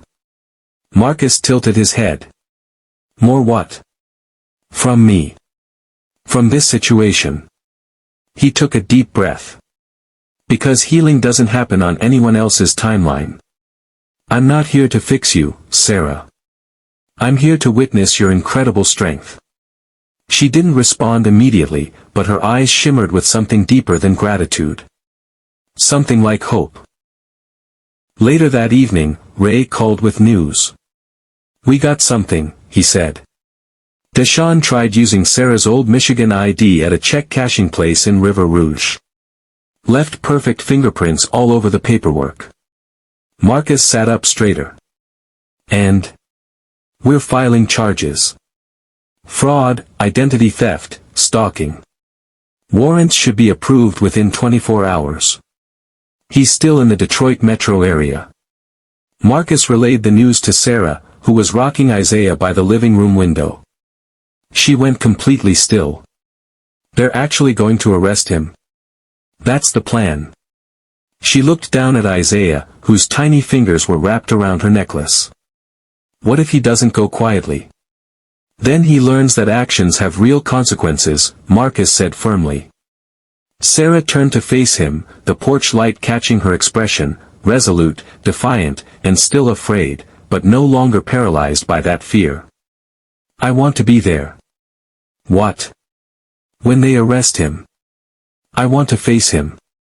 Marcus stepped forward. Sarah, that's not necessary. We can. It is necessary, she cut him off. I need to look him in the eyes and tell him he doesn't own me anymore. Not my fear. Not my silence. Not my future. Marcus searched her face and saw zero hesitation. Only determination. All right, he said. We'll talk to Ray. The next day, Ray arranged for a coordinated arrest. They knew Deshawn's location, a dive bar in Highland Park where he went every Thursday night to hustle pool and run his mouth. It was risky bringing Sarah. But she insisted, and Marcus didn't argue. That evening, they left Sophia with Mrs. Rodriguez, their kind neighbor who had taken a protective shine to the children. Sarah wore a plain black Nike hoodie, no makeup, her hair pulled back tight. She looked like tempered steel. They waited in an unmarked Ford Explorer a block away from Mickey's Lounge. Ray sat in the driver's seat, eyes on his tablet screen fed by surveillance cameras positioned around the building. There he is, Ray said. Just stepped outside for a smoke. Sarah's hands clenched into fists. Marcus touched her shoulder gently. You okay? No, she whispered. But I'm ready. When the officers moved in, it was swift and professional. Deshawn didn't even finish his Marlboro before he was face down on the sidewalk, cuffed, and having his rights read to him. He spat curses, kicked at the officers, threatened everyone within earshot. And then he saw her. Sarah stepped out of the SUV, her face completely calm. You, Deshawn snarled, struggling against the handcuffs. You lying piece of. She stepped closer, just within earshot, but safely behind the police line. You don't scare me anymore. He twisted, trying to lunge toward her. The officers held him back easily. Sarah kept her voice steady and clear. You will never touch my children. You will never steal another breath from my life. This ends here, tonight. Deshawn's face contorted with rage and disbelief. But she didn't flinch. She didn't back down. She stood there like an immovable force. Ray gently guided her back to the vehicle. Marcus followed, staying quiet.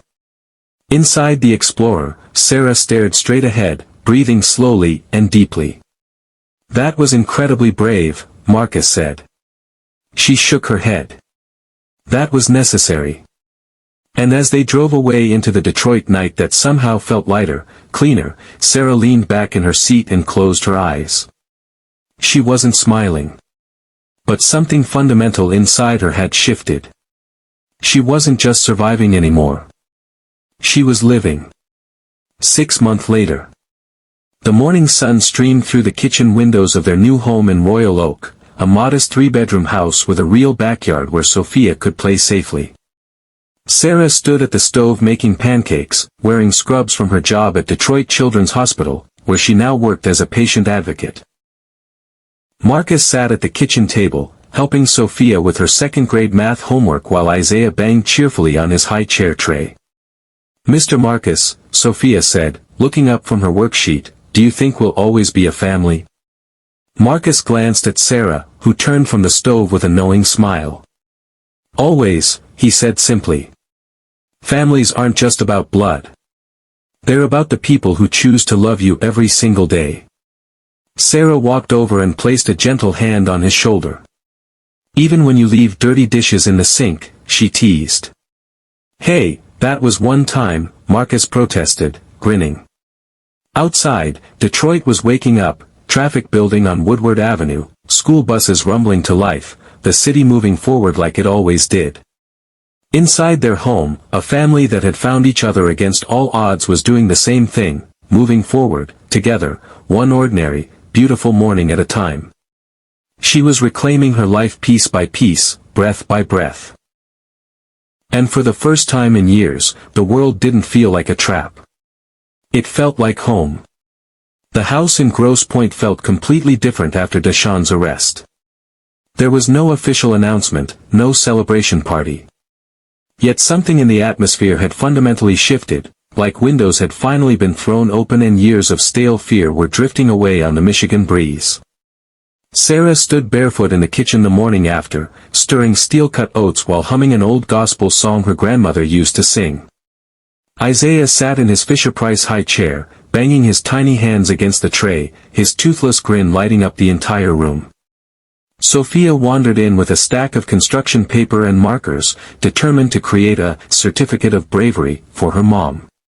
Marcus arrived with fresh groceries from Whole Foods and a copy of the Detroit Free Press tucked under his arm. He paused at the front door, taking in the sight through the kitchen window. This family that had become his family, moving through their morning routine like they'd been doing it for years. For a brief, overwhelming moment, it felt like witnessing a miracle he'd been afraid to hope for. Inside, Sarah greeted him with a genuine smile. "You always bring fresh strawberries when you're trying to distract me from something." Marcus grinned. "I bring strawberries because they're perfect in pancakes. Distraction is just a bonus." He placed the newspaper on the kitchen table, folded to a small headline on page 3, "Repeat offender arrested in Highland Park, multiple warrants served."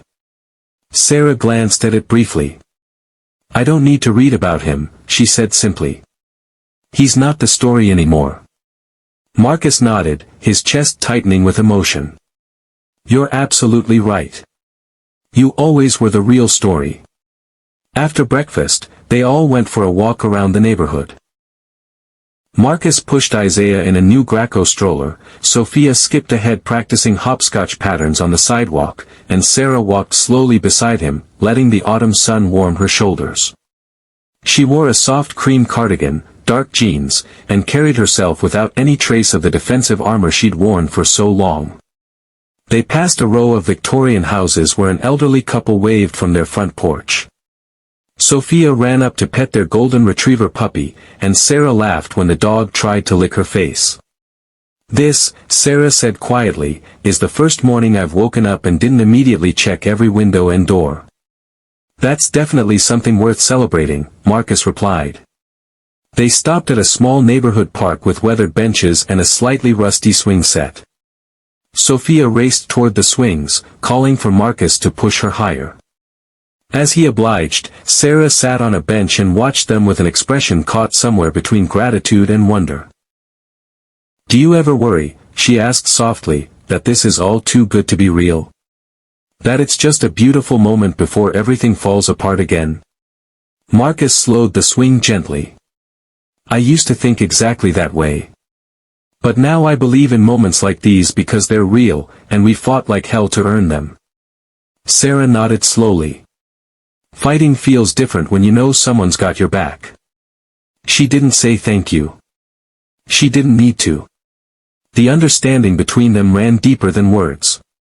Later that afternoon, Marcus surprised Sarah with a manila folder that looked suspiciously official. Inside was a property deed with her name printed at the top, Sarah Michelle Thompson, sole owner. The house. In Grosse Pointe. Free and clear, he said simply. You bought this place, she whispered, staring at the document. I did. And I'm transferring ownership to you. It's yours legally, no strings attached, no conditions. Sarah's hand started trembling.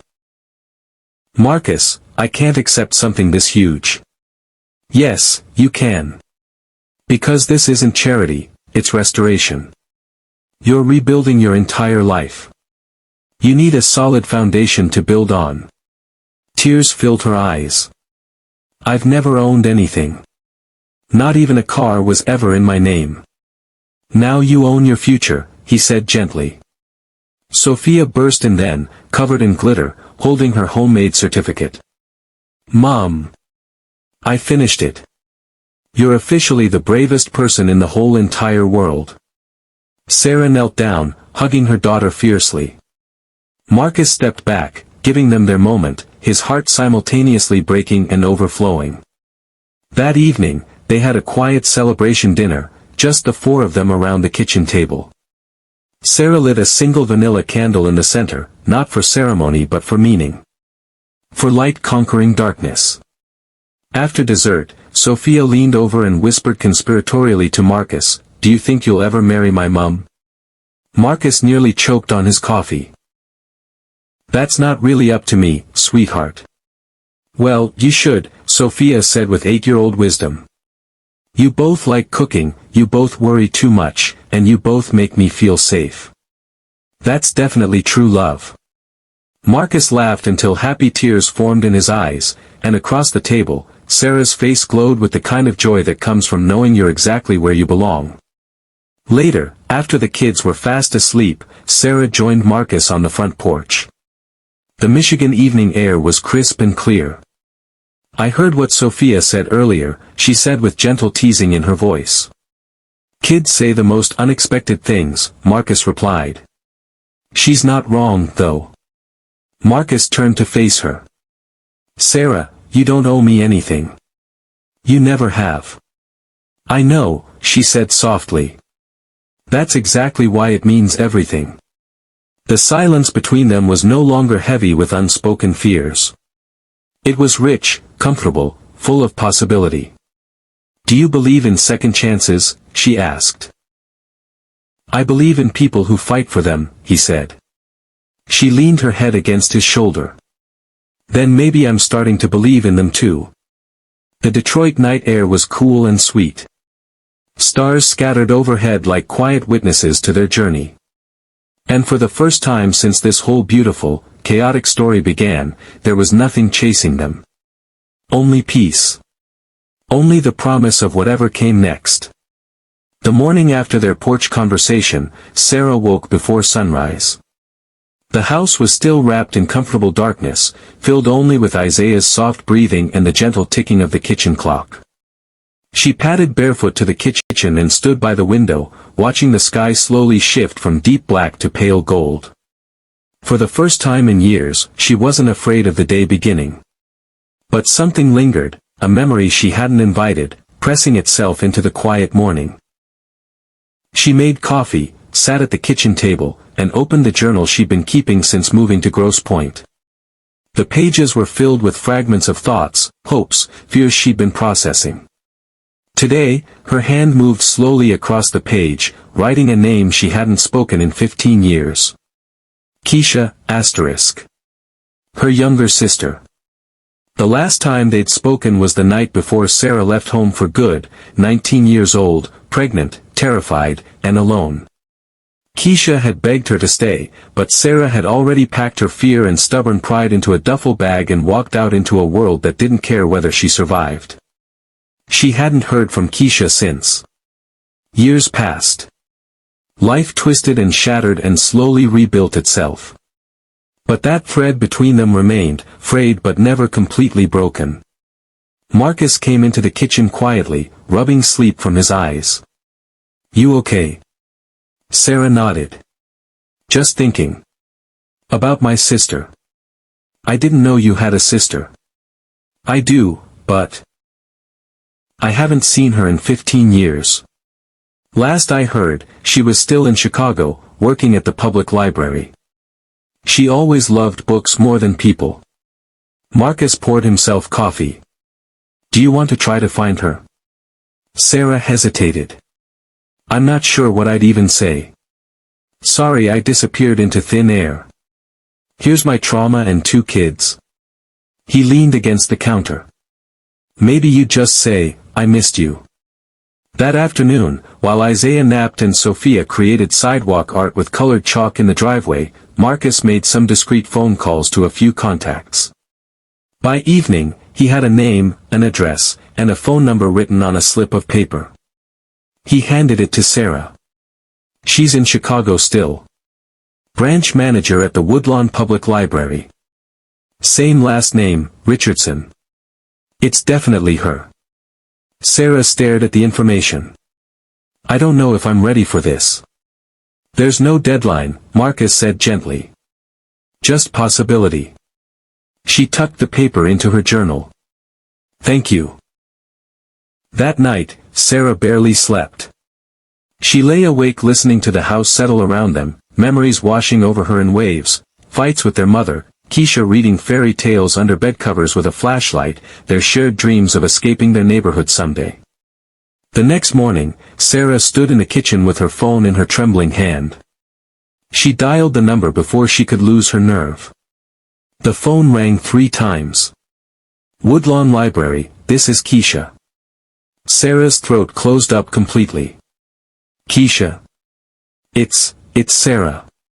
The silence on the other end stretched so long Sarah thought the call had dropped. Then she heard it, the sound of someone trying desperately not to cry. I thought you were dead, Keisha whispered. I looked for you for years. Police reports, social services, everything. I'm so sorry, Sarah said, tears streaming down her face. I should have called. I should have. No, Keisha said firmly. You left because you had to survive. You did what you needed to do. I was angry, but I never stopped loving you. Sarah sank onto the kitchen floor, overwhelmed. I have kids now. A daughter named Sophia, 8 years old. A baby boy, Isaiah. And Keisha. I'm safe now. I'm finally safe. I want to meet them, Keisha said without hesitation. When you're ready. Sarah smiled through her tears. I think I'm ready now. A week later, they made the drive to Chicago. The trip was long but manageable. Sophia sang Disney songs for half the journey, and Isaiah slept peacefully in his car seat. Marcus booked them a modest hotel near the library, letting Sarah control the timing of everything. When Keisha arrived at their hotel lobby, she wore the same bright eyes and gentle smile Sarah remembered from childhood. Her hair was natural now with threads of silver, her frame a little fuller, but the energy was unmistakably the same, kind, fierce, familiar. They stood looking at each other for a long moment before Keisha opened her arms. Come here, sister. The reunion was quiet, no dramatic tears, just long embraces, trembling hands, and whispered apologies passed between sisters who had survived separate storms. Sophia took to Keisha immediately, proudly showing off her artwork and telling elaborate stories about Mr. Marcus who saved us from the scary man. Isaiah clung to Sarah at first, but eventually warmed up, giggling when Keisha made silly faces and sang old Motown songs. Over dinner at a soul food restaurant in Bronzeville, stories spilled like wine, childhood mischief, hard years, dreams deferred and rediscovered. Marcus mostly listened, watching the way Sarah came alive in her sister's presence. Her laughter was freer, her shoulders no longer weighted with constant apology. Later, Keisha pulled Sarah aside while Marcus helped the kids with dessert. You're stronger than I ever imagined you could become, Keisha said softly. Sarah shrugged. I didn't really have a choice. Yes, you did, Keisha said firmly. Every single day, you chose not to break. That's everything. They stood there in the restaurant's hallway, two women who had carried grief in silence for too long, now sharing it aloud. Something inside Sarah softened, a knot she hadn't realized was still clenched tight. "I want Sophia and Isaiah to have real family," Sarah said. "The kind we never had." Keisha smiled. "Baby sister, they already do." Before they left Chicago, Keisha gave Sophia a copy of The Snowy Day, with a handwritten note on the inside cover, "For the bravest girl I know, may your story always be heard." The next morning, on the drive back to Detroit, Sophia sat quietly in the back seat, flipping through the book. "Do we have to wait a long time to see Aunt Keisha again?" she asked. "No, sweetheart," Sarah said, glancing at her in the rearview mirror. "Not anymore." As I-94 stretched ahead of them, lined with autumn sunlight and endless possibility, Sarah knew this chapter wasn't about endings. It was about stitching the past to the present, weaving a tapestry from pain, forgiveness, and new beginnings. It was about reclaiming not just safety, but family. And family, she realized, didn't need to be perfect. It just needed to be real. It was a week after returning from Chicago when the letter arrived. Sarah found it tucked between utility bills and grocery store circulars. The envelope was plain white, unmarked except for familiar handwriting she hadn't seen since childhood. No return address. No hints. Just her name written in the gentle cursive of someone who once practiced penmanship on the backs of church bulletins. She didn't open it immediately. Instead, she carried it inside, placed it on the kitchen table, and stared at it while Isaiah babbled from his high chair and Sophia painted a picture of their family with stick figures and a sun that took up half the page. Marcus noticed her stillness when he walked in with groceries. "Everything okay?" She slid the envelope toward him. "It's from my mother." Marcus raised his eyebrows but said nothing. "I haven't heard from her in over 12 years, Sarah whispered. "Last I knew, she was still in New Orleans. She always said I brought shame on the family when I left. That I deserved whatever life I got." Marcus sat across from her. "You don't have to open it." "I know," she said. "But I think I want to." After the kids were in bed, Sarah curled up on the front porch with a blanket and chamomile tea. Marcus sat beside her, quiet and patient, as she broke the seal and unfolded the thin notebook paper. Her mother's handwriting was smaller now. Shakier. "Dear Sarah, asterisk. If you're reading this, it means the phone number I found for you was real. I don't know if you'll ever write back. I wouldn't blame you if you didn't. I haven't earned that kind of grace, asterisk. But I needed to say I'm sorry. For the yelling. For the judgment. For letting my pride speak louder than my love. I lost touch with Keisha for years because of my stubbornness. Then I lost you. And now, every night I sit on this porch wondering if the silence I hear is your voice choosing not to call, asterisk. I hope you found peace. That you found love. That you became the mother I never learned how to be. I hope you can forgive me, even if you never say it out loud, asterisk.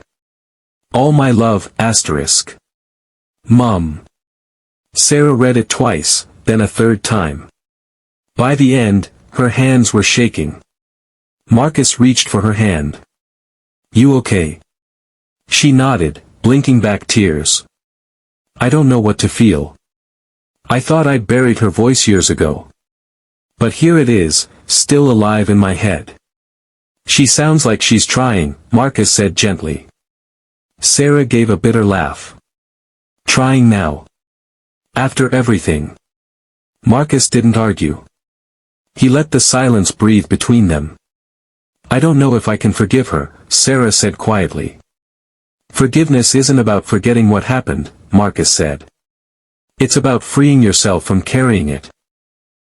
She exhaled slowly, staring into the dark yard. "I'll write back. Not today, maybe not this week. But eventually." The following morning, Sarah surprised Marcus by asking if they could take the kids into downtown Detroit. She wanted to visit the Charles H. Wright Museum of African American History. "It's time Sophia learns where she comes from," Sarah said. "The beautiful parts and the difficult parts." They spent the afternoon exploring the exhibits. Sophia asked dozens of questions, most thoughtful, some hilarious. Isaiah giggled every time he saw photographs of children playing. Standing in front of a display about the Great Migration, Sarah held Sophia's hand and pointed to a map showing families moving north from the south. "Your great-grandmother made this same journey," she told Sophia. "She left Mississippi with nothing but hope and courage." "Just like we did," Sophia said matter-of-factly. Sarah smiled, her heart full. "Yeah, sweetheart. Just like we did." But it was Sarah who lingered longest at one particular display. A worn pair of children's shoes sat behind glass, with a black and white photograph beside them showing a young girl marching with her mother during a civil rights protest in Birmingham, 1963. "She was only 8, Sarah whispered, studying the child's determined face. "Look at her expression, like she knew the world would try to silence her, but she was going to stand tall anyway." Sophia pressed closer to the glass, looking up at the photo. "She looks really brave." "She was," Sarah said, her voice thick with emotion. "And so are you, sweetheart." They moved on to a wall filled with framed letters, poems, and journal entries written by women during times of profound struggle, freedom marches, urban uprisings, quiet moments of resistance. Sarah read one entry aloud, her voice catching. "Even in the fire, I still believe in blooming. Even in the silence, I still sing my name." Asterisk. She turned to Marcus, who had been watching her with quiet reverence. "I want to write something like that. Not for a museum, but for Sophia and Isaiah, so they always know where we came from and how far we've traveled." "You already are writing it," he said softly. "Every single day." Back home that evening, Sarah sat at the dining table and began writing, not to her estranged mother, not yet, but to her children. To Sophia and Isaiah. "There are things I haven't told you yet, not because I'm ashamed, but because they still hurt to remember. I want you to know that I've walked through fire. I've been broken, terrified, completely alone. But I never stopped loving you. Even before you were born, you were the reason I kept breathing." Asterisk. "I didn't grow up in a house filled with warmth and safety, but I've learned to build that warmth piece by piece. I've learned to trust again, and to fight for peace. You deserve a world so much better than the one I knew, and I'll spend every breath I have trying to create it for you." Asterisk. "With all my love." Asterisk. "Your mum." Asterisk. When she finished, she folded the letter carefully, slipped it into an envelope, and placed it in a small wooden keepsake box she'd found at a thrift store the week before. She would fill that box with more letters over time, truths, memories, reminders, because stories weren't just preserved in museums. They were passed through whispers, through words, through the brave act of telling. For the first time, Sarah wasn't just surviving her past. She was reclaiming it, one letter at a time. A few weeks after their museum visit, Sarah received an unexpected email from the Detroit Community Center. "We're hosting a community panel on overcoming adversity and rebuilding after trauma. We'd love to have you speak about your journey. The event is next month, would you consider sharing your story?" Asterisk. At first, she laughed. Not from joy, but from complete disbelief. "Me? On a speaking panel?" Marcus looked up from the Detroit news. "Why not you?" "I'm not a public speaker," she said, pacing the kitchen. "I'm just figuring my own life out day by day. I wouldn't even know what to say." "You tell the truth," Marcus replied simply. "And that's more powerful than any prepared speech." Sarah let the idea simmer for several days. The thought of standing in front of strangers made her stomach twist with anxiety, but the possibility of sharing her story, maybe helping someone else who was drowning, kept pulling at her. One quiet evening, she sat at her desk with a blank notepad. At the top, she wrote, "What I know now." She didn't write a formal speech. She wrote her story. The night of the panel, the event was held in Cass Technical High School's auditorium, modest but packed with community members. Folding chairs stretched across the floor, and warm lights hung overhead. On stage sat 4 chairs and a simple table with bottles of water. The other speakers were already seated, an addiction recovery counselor, a formerly incarcerated youth mentor, and a domestic violence survivor who had become a therapist. Sarah felt completely out of place in her simple navy dress, her hands trembling slightly as she walked onto the stage. But when the moderator introduced her, a mother, a fighter, a woman rebuilding her life one day at a time, the applause surprised her with its warmth. She took a deep breath and began. I used to think that surviving was enough. That waking up each day without completely falling apart meant I was doing okay. But then I had my daughter, and surviving wasn't nearly enough anymore. She needed more than that. She deserved more than that. The auditorium grew completely still. I left a man who convinced me I was worthless. I lived under an overpass with my babies. I begged strangers for formula money. And then one day, a man in a Target didn't just look through me like I was invisible.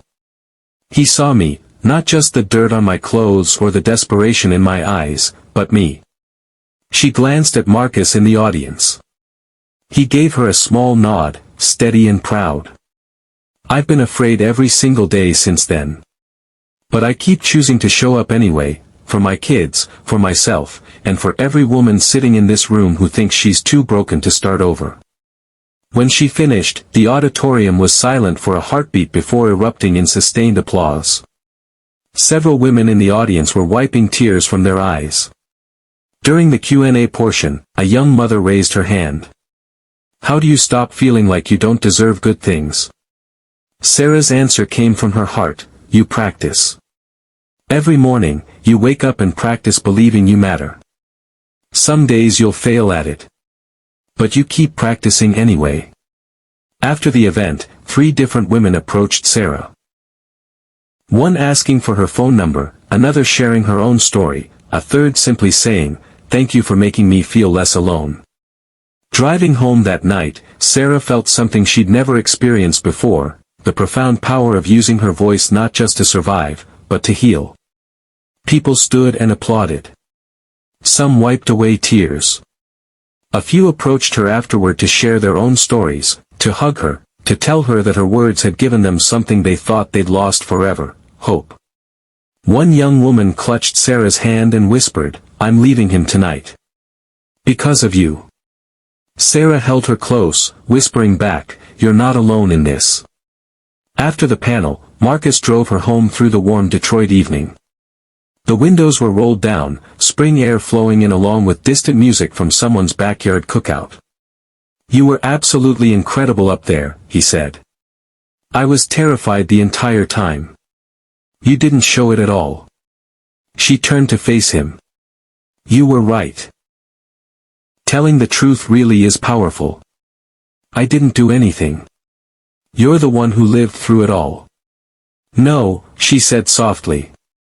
You helped me remember that I was worth fighting for. He reached for her hand at the red light. Always. Back home, Sophia greeted them in her pajamas, waving a homemade poster that read, Go MOM, in glittery crayon. Isaiah babbled happily from his playpen, and Keisha, who had driven down from Chicago to babysit, smiled from the kitchen doorway. I heard you brought down the house, Keisha teased, handing Sarah a steaming cup of chamomile tea. I didn't faint or throw up, so that's a victory. They laughed together, and Sarah felt warmth spreading through her chest, something deeper than happiness. Something like genuine peace. That night, after the kids were asleep, Sarah returned to her letter-writing box. She pulled out fresh stationery and began another note. To the woman who finds this someday, maybe you're standing where I once stood. In a grocery store checkout line, in a courtroom, in a shelter. Maybe you're shaking with fear, shame, or the quiet ache of feeling invisible, *. I see you. I was you. And I need you to know something no one told me when I needed to hear it most. Your story is not over. You are not defined by your wounds. You are not the sum of who left you or who hurt you. You are still whole, even in pieces, asterisk. Somewhere out there, someone is waiting to hear your truth. Speak it, asterisk. With all my love and strength, asterisk. Sarah asterisk. She sealed the letter and placed it beneath the others. The box was growing heavier, but so was her voice. And somewhere in the world, maybe that voice would become light for someone else, just like Marcus had once been light for her. The morning after the speaking event, Sarah found herself standing in the empty back room of their house, the one they'd been using for storage since moving in. Sunlight filtered through dusty blinds, casting long streaks across cardboard boxes marked miscellaneous and winter stuff. She stared at the space, envisioning something completely different. A desk by the window. Shelves lined with journals and books. Maybe a bulletin board filled with ideas, dreams, fragments of the past transformed into something new. Marcus found her there an hour later, sleeves rolled up and hair tied back, dragging an old filing cabinet across the hardwood floor. Starting a renovation project, he asked. I'm making a writing room, she said, slightly breathless. Or at least a quiet corner where the kids don't use my manuscript pages as coloring books. He grinned. Need some help? Together, they cleared the room, lifting, sorting, laughing when they uncovered a box of Christmas decorations Sophia had labeled Santa's stuff, not trash, in purple marker. By noon. You don't owe him anything, Marcus said gently. I know, she whispered. But part of me needs to hear it. Not for him, for me. For closure. You don't have to decide right now. She nodded. I won't rush into anything. But I won't ignore it either. That night, after the kids were asleep and the house was quiet, Sarah sat at her writing desk and composed a letter, not a reply she intended to send, but words she needed to write for herself. Deshaun. You shattered me. You broke things in me I didn't even know could crack. You made me question my worth, my strength, my voice. But I found all of those things again, without you, in spite of you, maybe even because of you, but never with you. I don't need your apology to heal, but I hope for your own soul that you mean it. If you ever have contact with Sophia or Isaiah, it will be because they choose it as adults, not because I let you back into our lives. You lost that right when you chose violence over love. I forgive you because I want peace in my own heart, but I won't forget what you did, and I won't go backward. Sarah. She folded the letter carefully and placed it in the wooden box with all the others. Another chapter written. Another page turned toward the future. A few days later, Sarah attended her first advisory board meeting. It was held in a community space in Corktown, where folding chairs were worn but welcoming and coffee came in mismatched thrift store mugs. The other board members, mostly older women, social workers, and counselors, greeted her with genuine warmth. They discussed upcoming projects, transitional housing initiatives for women leaving abusive relationships, mentorship programs for teenage mothers, emergency food distribution programs. Sarah listened intently, took careful notes, then raised her hand. I'd like to propose a writing workshop, she said, her voice steady. For survivors. A place where they can tell their own stories. Not just for personal healing, but to reclaim control of their narrative. The room grew thoughtfully quiet. One of the veteran board members, Ms. Linda Washington, nodded slowly. That's powerful work. What would you call it? Sarah thought for a moment, then smiled. Still standing. Within weeks, bright yellow flyers appeared at shelters, clinics, and community centers throughout Detroit. Still standing. A free weekly writing circle for women reclaiming their voices *. Every Thursday, 6 p.m. Detroit Community Center. Sarah led the first session with trembling hands and a hopeful heart. 10 women came that evening, all different ages, all carrying invisible scars, all searching for something they couldn't quite name. She didn't start with rules or writing prompts. She started with a simple question. When was the first time you realized you were more than what happened to you? The answers came slowly at first, then like floodgates opening. Tears, nervous laughter, quiet rage, profound relief. By the end of 2 hours, every woman had written something, a line, a memory, a hard-won truth. Sarah read hers aloud last. I begged for baby formula and found a miracle. I thought I was falling apart, but it was the beginning of becoming whole. After the session, as the women filed out exchanging phone numbers and promising to return next week, one young mother approached Sarah. Thank you, she said simply. For the first time in years, I feel like my story matters. It does, Sarah replied. It always has. The Still Standing writing group had grown to 3 sessions a week, with a waiting list. Sarah's book, Invisible No More, A Mother's Journey from Survival to Purpose, had been picked up by a small publisher and was scheduled for release in the spring. Marcus had officially moved in 6 months ago, and the kids had started calling him Dad Marcus without anyone suggesting it. The house in Grosse Pointe felt like what Sarah had always imagined home should be, full of laughter, scattered toys, and the comfortable chaos of family life. On a crisp autumn evening, Sarah stood in her writing room, looking at the wall where she'd hung framed letters from women in her writing group. Testimonials of healing, strength, and hope. Marcus appeared in the doorway. Dinner's ready. Sophia helped me make her famous spaghetti.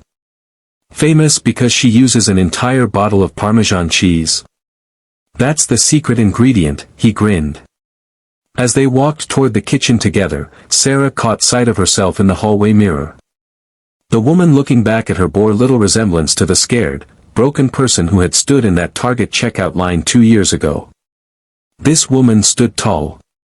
This woman owned her story. This woman was no longer invisible. She was still standing. The women in the writing circle clapped softly, their faces glowing with shared understanding. One reached out, touching Sarah's hand gently. You made this feel possible, she whispered. Sarah smiled. You all make it real. Back home in Grosse Pointe, Sophia was waiting with a surprise. She had transformed a Nike shoebox into her own letter collection, just like her mom's. On the lid, she had written in purple crayon, My Big Brave Feelings. She proudly showed Sarah her first entry. Dear future me, don't be scared to be loud. Don't let anyone tell you you're too much. Remember you come from strong people, and chicken soup always helps when you're sad. Love, Sophia, age 8. Sarah's eyes filled with tears. You're going to change the world, baby girl. No, Sophia said with 8-year-old wisdom, I'm going to write about it. And just like that, Sarah realized every scar had become a sentence. Every hurt, a comma. Every act of survival, a period at the end of one chapter and the beginning of another. Her story was no longer about escape. It had become a legacy. And she was still writing it. It was the first warm Saturday of spring when the phone call came. Sarah had just finished hanging laundry in the backyard, Isaiah babbling happily in the grass beside her, Sophia crouched nearby drawing chalk masterpieces on the stepping stones. Marcus was inside preparing lunch, humming an old Stevie Wonder song. Her iPhone buzzed on the patio table. Hello, she answered, wiping her hands on her jeans. A professional woman's voice spoke, calm but purposeful. Ms. Thompson. This is Warden Patricia Davis from Wayne County Correctional. I'm calling about Deshaun Johnson. Sarah's stomach clenched. Is he? He's not in any trouble, the warden added quickly. Actually, he's part of our rehabilitation program now, and he's requested permission to quote something you wrote in his presentation to other inmates. Sarah blinked in confusion. What did I write? He said you never sent a letter, but he knew what it would have said. He wanted to share these words, I forgive you because I want peace, but I won't forget, and I won't go back." Sarah's heart skipped. Those were the exact words from the unsent letter in her writing box. How could he possibly? He said he spent 2 years in recovery learning to understand the pain he caused. He believes those would be your words because he's finally learned to hear what he put you through. Silence stretched between them. What exactly does he want to do with this? Sarah asked. He's speaking to inmates about genuine accountability, not just saying sorry, but understanding the lasting impact of their actions. He wants to tell them that real forgiveness comes when victims choose healing for themselves, not when abusers ask for it. Sarah stood quietly for a long moment, watching her children play safely in their own backyard. "Yes," she said finally. "He can use those words. Thank you. You should know, he's different now. Completely. He'll be released next year, but he's moving to Oregon to work with a nonprofit. He has no intention of disrupting your life." When the call ended, Sarah felt something she hadn't expected, genuine peace. Not because Deshaun had changed, but because his transformation didn't matter to her healing anymore. She had moved so far beyond that chapter that his growth was simply irrelevant to her story. She walked back inside and found Marcus dicing vegetables for sandwiches. "That was the prison," she said. "Deshaun's using part of my letter, the one I never sent, in a program for other inmates." Marcus dried his hands, studying her face. "How do you feel about that?" "Lighter," she said honestly. "Not because of him, but because that door is finally closed. That version of me has been laid to rest." She joined him at the counter, slicing fresh tomatoes from their garden. "I'm thinking of organizing a public reading at the community center. Give the women in my writing group a platform beyond our Thursday night circle." Marcus grinned. "I'll claim the front row seat." 2 weeks later, the Detroit Community Center was transformed. Volunteers had strung fairy lights across the ceiling and arranged rows of folding chairs. The aroma of homemade cookies and fresh coffee filled the air. A simple stage stood at the front with a hand-painted banner, "Still Standing, Voices of Survival." The room filled quickly with neighbors, college students, social workers, advocates, and survivors. Sarah wore a simple navy dress and minimal makeup. She didn't need armor tonight, only authenticity. She opened the evening with these words. "Tonight isn't about our pain. It's about our power. About reclaiming our narratives and sharing them without shame." One by one, the women took the stage. They read poems, journal entries, letters to their younger selves. There was laughter, tears, moments of profound silence. But through it all, there was a collective heartbeat, steady, resilient, fierce. When Sarah's turn came, she stepped up and opened her worn notebook. "I used to be invisible," she began. "But tonight, I stand here fully seen." She shared the opening chapter of her memoir, the night at Target, the promise she made to the stranger who bought formula, and the words that started everything, "I promise to pay you back when I grow up." The room was completely still. She closed with the same line that ended every writing workshop, "I begged for baby formula and found a miracle.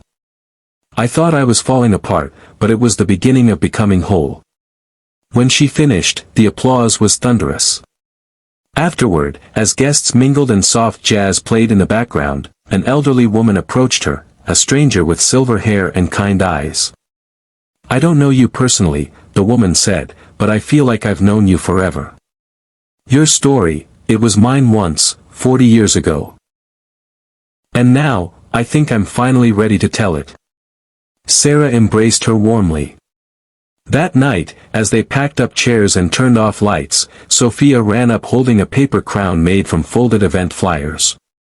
"I made you something," she announced, "because you're the queen of being brave." Sarah laughed through happy tears and knelt down. "Then you must be the princess." "Nope," Sophia said proudly. "I'm the author." At home, after the kids were asleep, Sarah sat one final time at her writing desk. The memoir manuscript was nearly complete. She wrote the closing lines with steady hands. This is not a story about rescue. This is a story about choosing to live fully, even when life gives you every reason to give up. And if you're reading these words, you've already begun your own journey of choosing. Keep choosing. Keep writing. Keep standing. She closed the notebook and looked out at the Detroit skyline twinkling in the distance. Her heart was full. Her voice was strong. Her children were safe and thriving. And somewhere out there, another woman was just beginning to discover that she, too, was still standing. Sparkles, if this story stirred something in you, if it made you feel seen, hopeful, or reminded you of your own strength, don't let it end here. Hit subscribe and stay with us, because there are more voices, more journeys, and more powerful truths still waiting to be told. Every scar can become a sentence. Every survival can become a story. And the next one might just be the one you need. Open book, stay tuned, more chapters are coming.